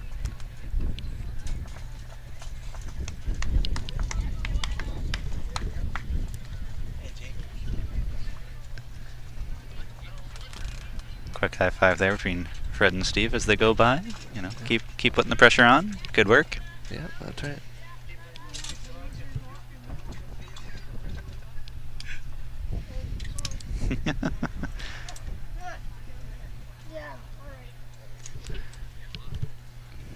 Got some of the bowlers are crossing paths here, and they're worried about getting in front of cameras. But thanks to Davey and Annie for getting these scissor lifts. We got the cameras up nice and high that we don't have to worry about players walking in front of them. Yeah, yesterday I was up manning one of the cameras Yeah. in the far corner, and everybody was ducking in front of the scissor lift. It was hilarious. It was absolutely hilarious. I kept telling them, I'm like, you're not in view, and they Yeah, would you're go right. back and forth and duck. Yeah, yesterday you were the new Cam LaFriends. Last year at the majors, we put him up on the scaffolding, let him cook, and he turned a nice bright shade of red as he manned a camera. That's right. I actually sent him a picture of where I was standing and drew a target, and I said, this is your spot right here.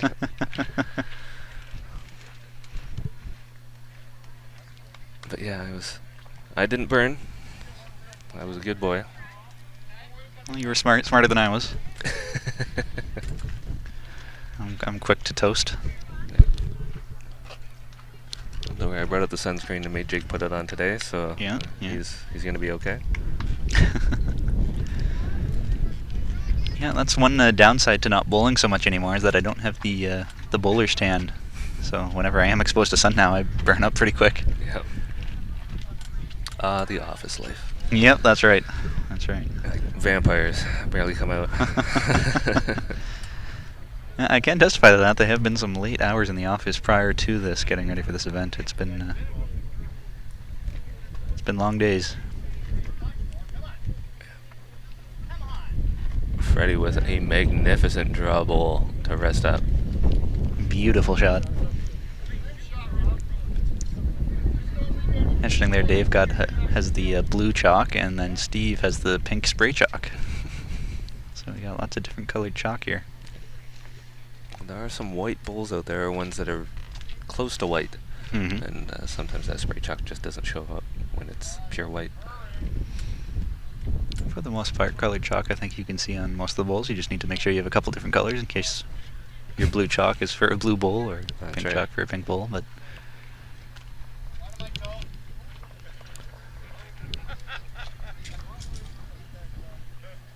I don't know if you heard him, but Steve said draw to my toe.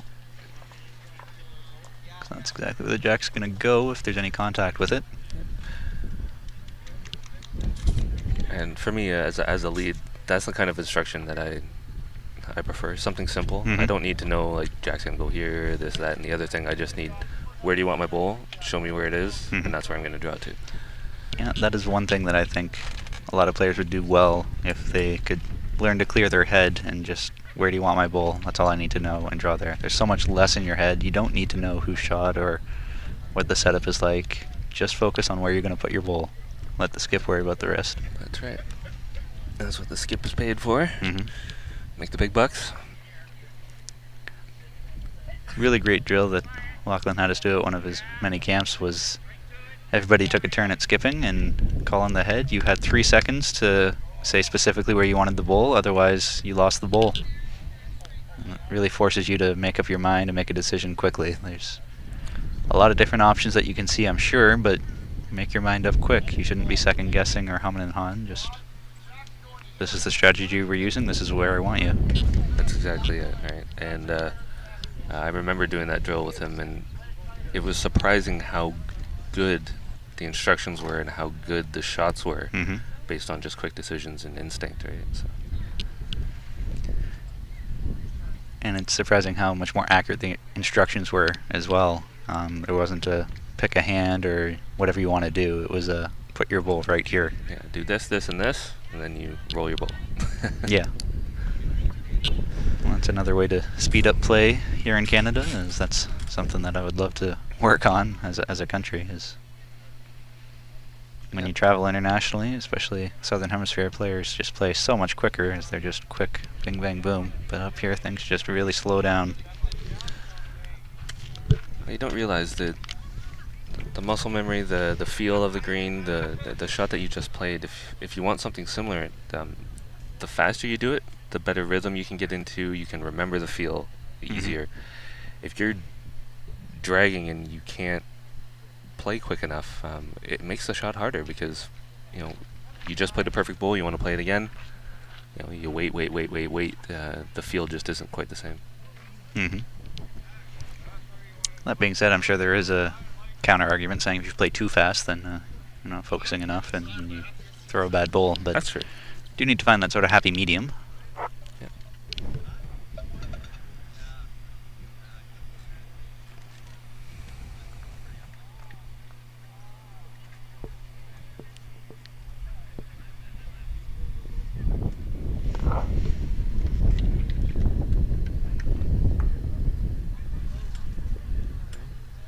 Dave just trying to come through the head. See if he can piece Freddie And out. he got He it. got it. But That opens things up a bit. Yeah. So I believe it's still 2 there for Fred's bowls, but that opens things up a little bit more. Well, Fred's just saying 1.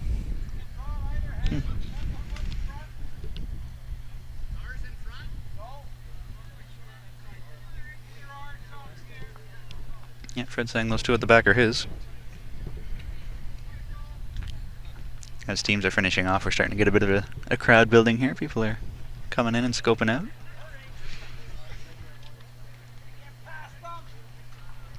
Ooh, just got to rub around and flop in. That might be another one. Wow.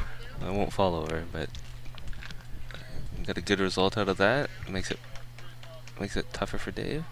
That's interesting. Fred said they were holding 1, and now Rob is saying they're down 3.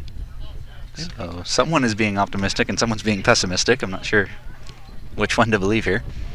So when you're down, you give them the worst case, and when you're up, you give them the best case, or I don't know. Be conservative. Be conservative is always assume worst case scenario, I suppose. Yeah. Must look different from the other end there. As Dave's saying, it looks like Rob is shot with that bull in front, but as you can tell from this angle, that's clearly not the case. There you go. If you're Fred, if the head stays this way, you just say 3 and hope that Rob agrees. Even if you think it's 2, I don't know. Oh, that's a pretty good bowl there. Just through the ports. Wow. Wow. That's a tough bowl. Yeah. Fred's taking another look. Is it 3? I don't know. 2 and a measure. Okay, all right.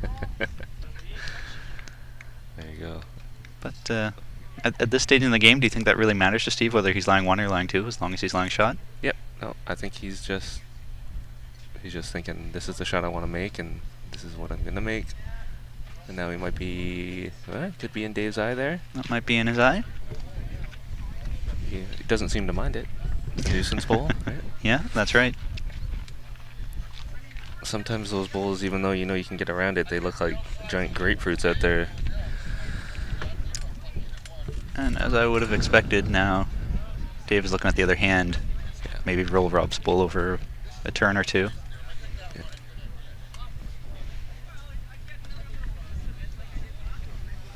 Just needs a couple rolls, so he doesn't need to be overly aggressive into this.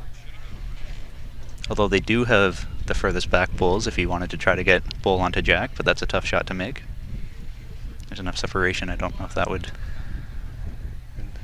line up perfectly. Dave Llewellyn makes a better door than a window. No, he's being smart here, and he's stopping the players from walking behind. That's true. As Very, very good. Dave's about to bowl. One thing that they did really well yesterday was a volunteer stopping people from going this way and said, hey, use the pathway behind, and gonna have to go hunt her down and get her back to do that again. That's right. Yeah, Dave I think just playing a little too aggressive for that shot. Mm-hmm. He wants it to break a bit, and if he can catch the jack, great. If he can catch his front bull and knock it in, that's good too. I guess he's not too concerned about Chippen losing that bull. I guess his back bull is still fourth shot either way. He's thinking, if I'm down already. So Yeah, like I can afford to lose it and not give up more. Ernie Mead passing through with a massive water jug. you got to stay hydrated. That's right. It's as big as his head, I think.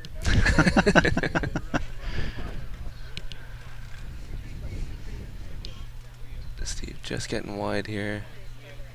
Yeah, that's pretty good weight, but he got outside of his line. Yeah, and he's shaking his head. He's like, where did that come from, right?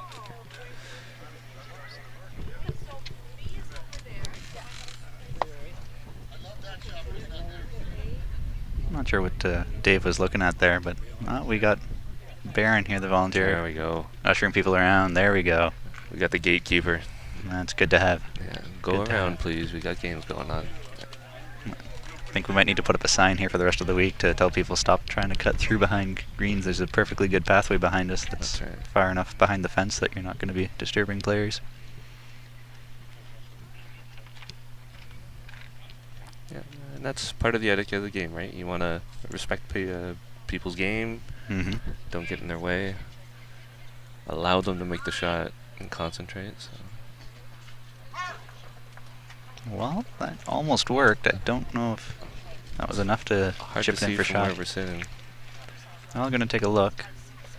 Might just be one either way, and I wouldn't be surprised if Fred's going to measure. Yep, so they can kick out everything else. It's just a measure for one now. And this is a big point here, too. You can either be tied up with 2 to go, or a 2-point lead with 2 to go, and that makes a big difference at this stage in the game. It does, absolutely. If I'm not mistaken, I think Fred used to be an umpire. So he's got It's very, possible. very sturdy hands.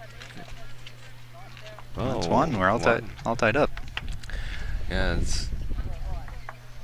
the point swings either way. It makes the riskier shots even riskier. And are you sure you want to do that and go down a couple points late in the game, right? Now this end I would fully expect to be just a 1-point end either way. I don't expect to see a whole lot of gambling make or break here. Both teams I would fully expect to be pretty close and playing conservatively to give themselves a chance going home. I would assume so as well. It comes down to execution at this point. Can you execute the shots that you want to make and be effective?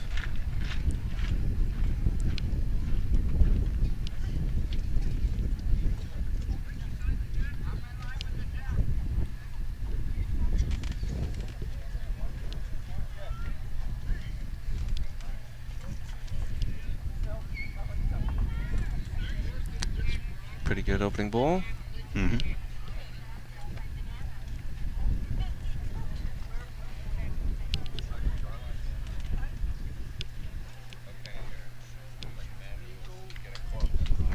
Gatekeeper kind of fell asleep a little bit there. Yeah, a little bit.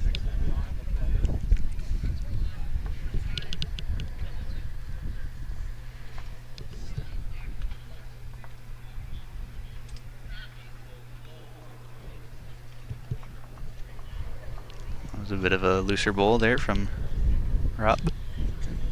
That side, get out there, it hangs, and both leads and skips have found that. Mm-hmm. And yet they're both still playing it. At this stage in the game, I guess they're not willing to switch hands. But I would have to think that other hand might be a little more consistent, a little more true.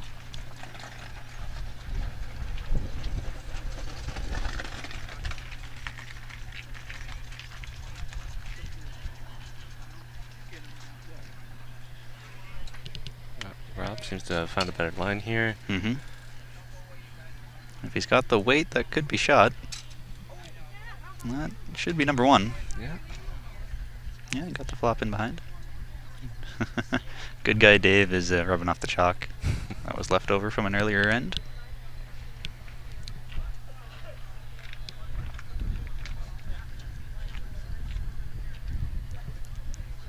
Freddie looks to have found a really sweet line here, but I think he's just going to coast through. Yeah, just through the port.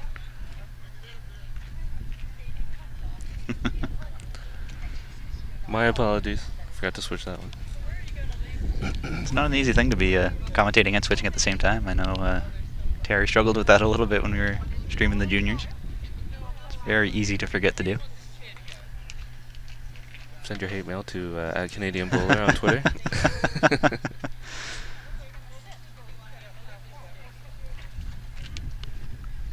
I've been seeing a few people walking around with some of the new jackets that we ordered this year, so that's good to see. If you want some BCB merchandise, head on down to the tent at the far end.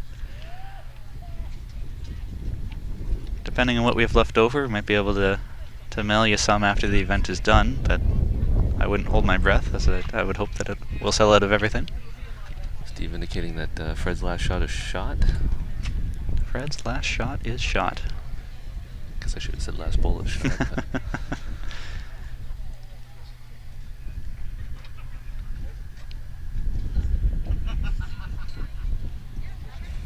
Well, that looks coming up way short to me. yeah, that's That's not a going whoops. to make it. That's a whoops. Yeah, it looked a little wobbly out of his hand, so Mhm. that might have taken some speed off.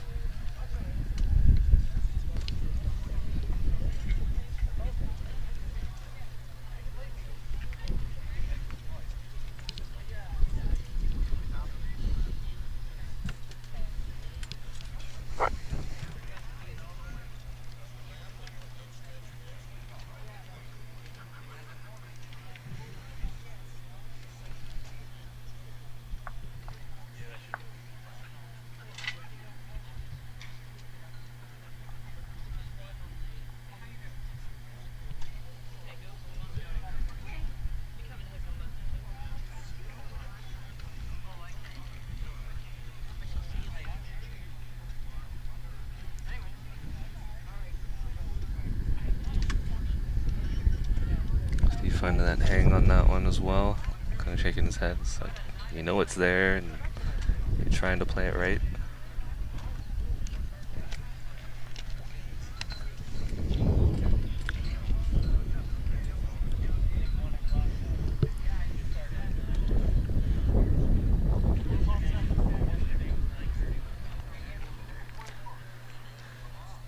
Dave just trying to draw a shot here. That looks a little spicy to me. Yeah, I think A little Just- spicy. Found a friend, but not quite enough to slow it down.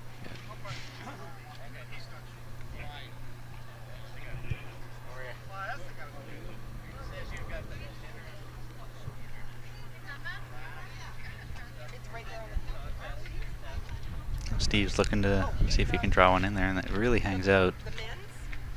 Yeah, look at that. Did not want to come in at all. Yeah, he's staring it down like, come on. I know that feeling when you're just trying to draw one in there and you can't get it. Mm-hmm.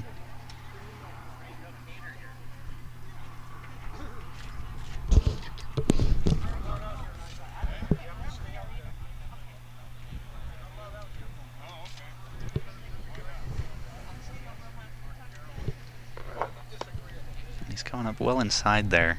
Yeah. I think it's very tricky lines going this way at this length.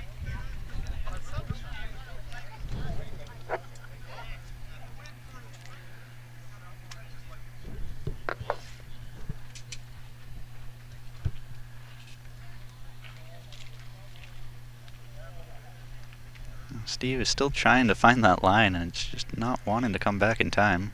I think he had a bit too much weight there. That might have worked if he was a little Don't shorter.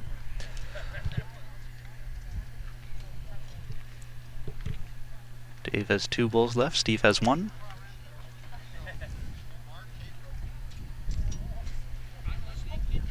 As long as they don't kill this end, they will be able to finish in time.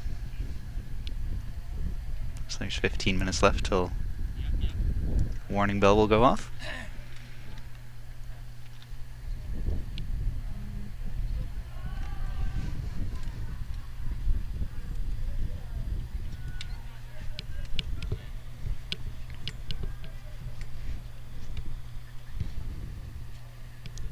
Yeah, they're quick to take down the scoreboards and move them around too. The Volunteers are quick. As we change play, change direction of play for the next round, so all the scoreboards have to move from one side of the deck to the other. I only see one scoreboard left on this rink besides this game. Numerous Volunteers here are working hard. Dave's close. Got her. Got a shot. What a beautiful shot. If Steve is watching, that's the line you need. He's been struggling to find that line this entire end.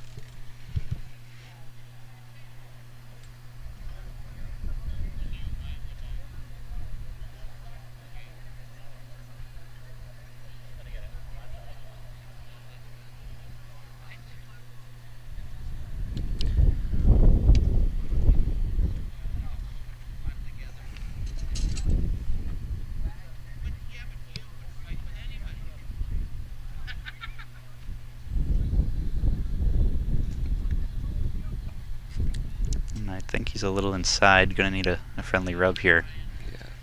through the port.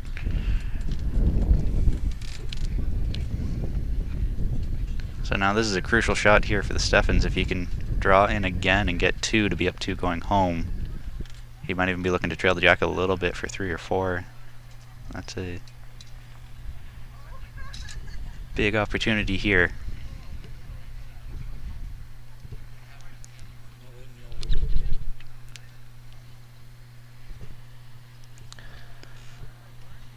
He'll take his time to line things up here and make sure you get it just right, but that's going to be a very tricky trail, as we've seen that side just hangs.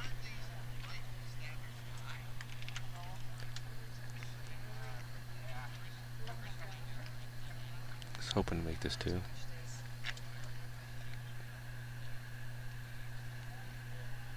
Just trying to rest on top. It's hanging out, needs an inside rub, and he got it. Wow, there you He go. got it.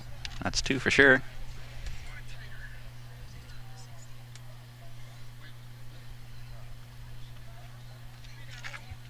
That's 3. Oh, 3 down. Wow. So now it's a 3-point game coming home.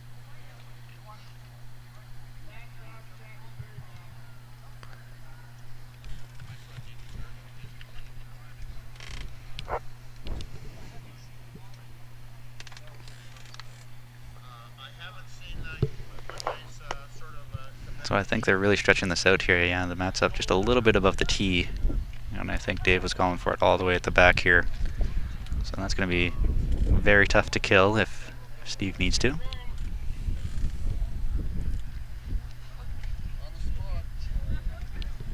Might need to move that scoreboard to the other side of the screen. I'll see if I can move things around.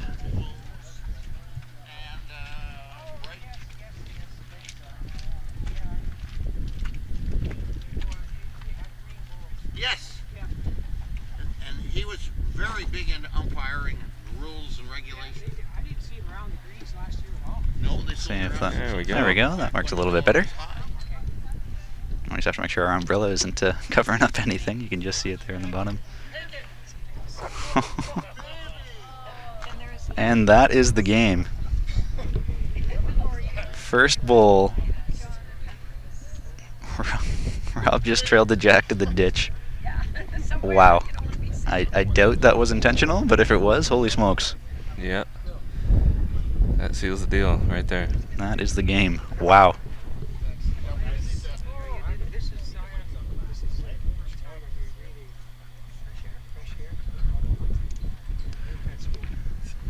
So now Fred's just going to have to try to draw the ditch to try to keep it to just 1. Try to keep that plus minus down. Yeah, unfortunately, you got some movement. Fred was ready to throw his bowl and had some people moving behind. Hmm. Again, with the etiquette, you want to make sure that you're respecting people on the mat and what they're doing.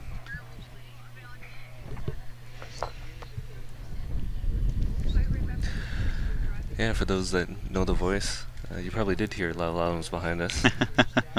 Yeah, he was chatting to one of the volunteers over to our right.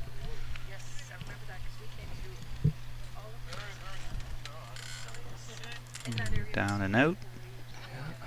It's going to be a tricky one to try to draw close. So.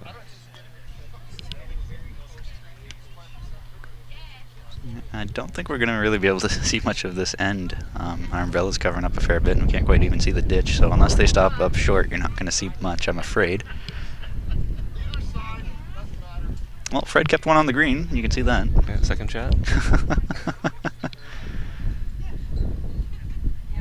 Well, realistically, it is good to at least have one on the green, so that way Yeah, you're pushing for the ditch, right? yeah, So they have to at least beat that. You don't really want to leave it so that when it's their last ball, they can get points just by keeping their balls on the green. Want to have to make them at least work a little bit for it. Yeah. So that'll be second shot. Right to the tee.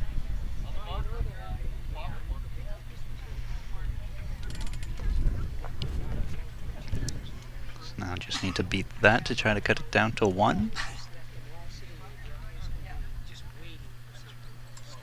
And I think Fred's in the neighborhood. yeah, he's close. That's a dandy ball. If it stops. If it stops. And it did. It did. That's a beauty shot.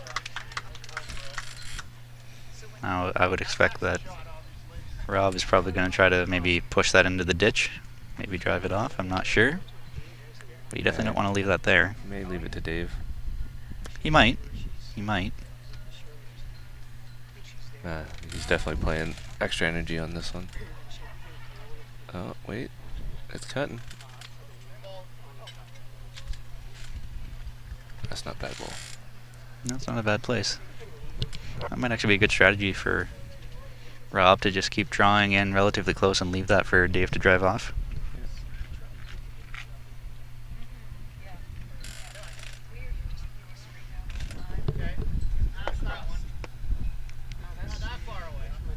That's pretty good. That's a great ball there from Fred. So Fred has second and third.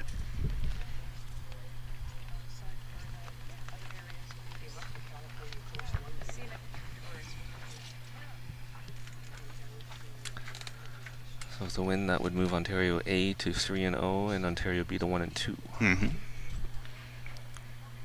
Still plenty of tournament left Absolutely. for these guys.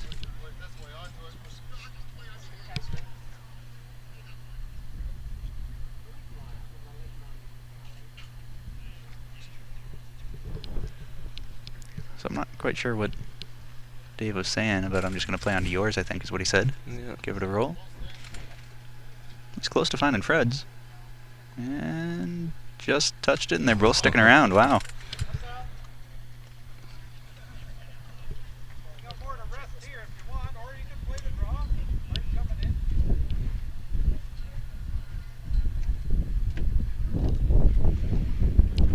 So I believe it's still just 1 right now, as Fred's bowl is second shot still.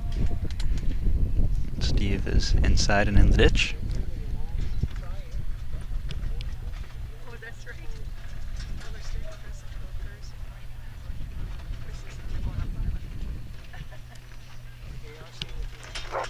And Dave is looking to drive off Fred's bowl there. Yeah, they got a bunch of good bulls hanging around, so there's not much danger with them trying to pick that out. And I think Steve might be throwing in a bit of a guard here. Try to protect Fred's bowl. Second shot.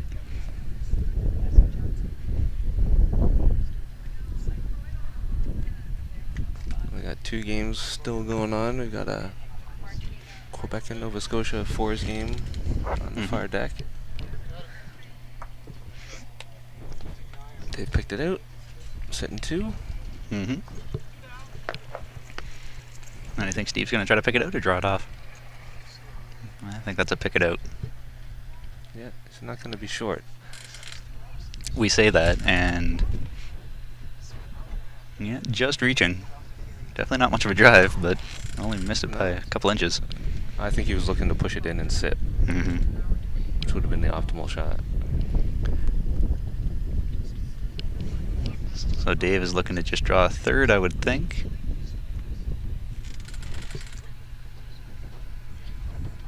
Just gonna catch that front ball. Catch that front ball, and that'll bring it into the count. Yeah, 3 down.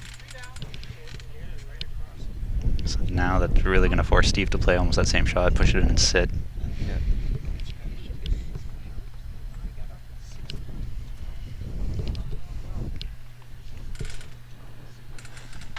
He is close. Got the wrong side, but that might have worked for second shot. That's close. It's worth a look. That's worth a look. I think they might call an umpire here. Yep. Fred's quick to just give the ump a call.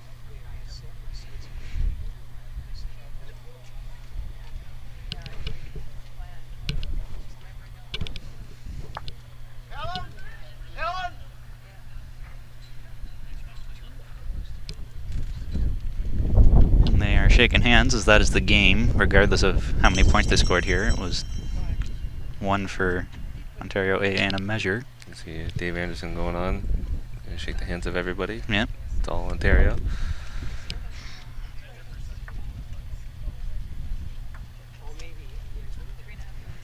And that was the bell that just rang. 12:27. So I guess they must have started at 8:57 this morning. Good math. Yeah, yeah.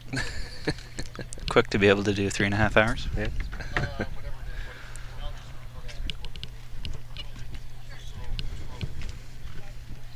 I guess it really does depend. My laptop's probably off by a few minutes, but See all these. fancy gadgets and gizmos to measure here. Yeah. And Can't see really the- see them at all. all the volunteers working hard to move the Oh yeah. the mats around. They're already all lined up on the right hand side, as you can see on the camera. Yeah, things are already ready to go for the next games. Which is good, because I believe the next round is actually supposed to start in half an hour. Yeah. So, quick bite to eat, Mhm. and back at it. So we will take a quick break for lunch, and we'll be back with the next round. The umpires, I wouldn't be surprised if they give a little bit of a longer break. It might not start till 1:15, maybe 1:30 local time, since that force game is still going on. Sure, we'll tweet out and message out when we're getting ready to stream again. So I believe that was definitely just the one, although they're going back and forth.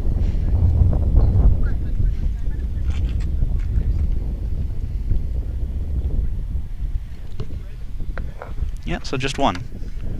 So that makes it 19-15 final score, and that's it for us. Thanks for commentating with me, Daryl. Yeah, it was always a fun time. And we'll be back later today.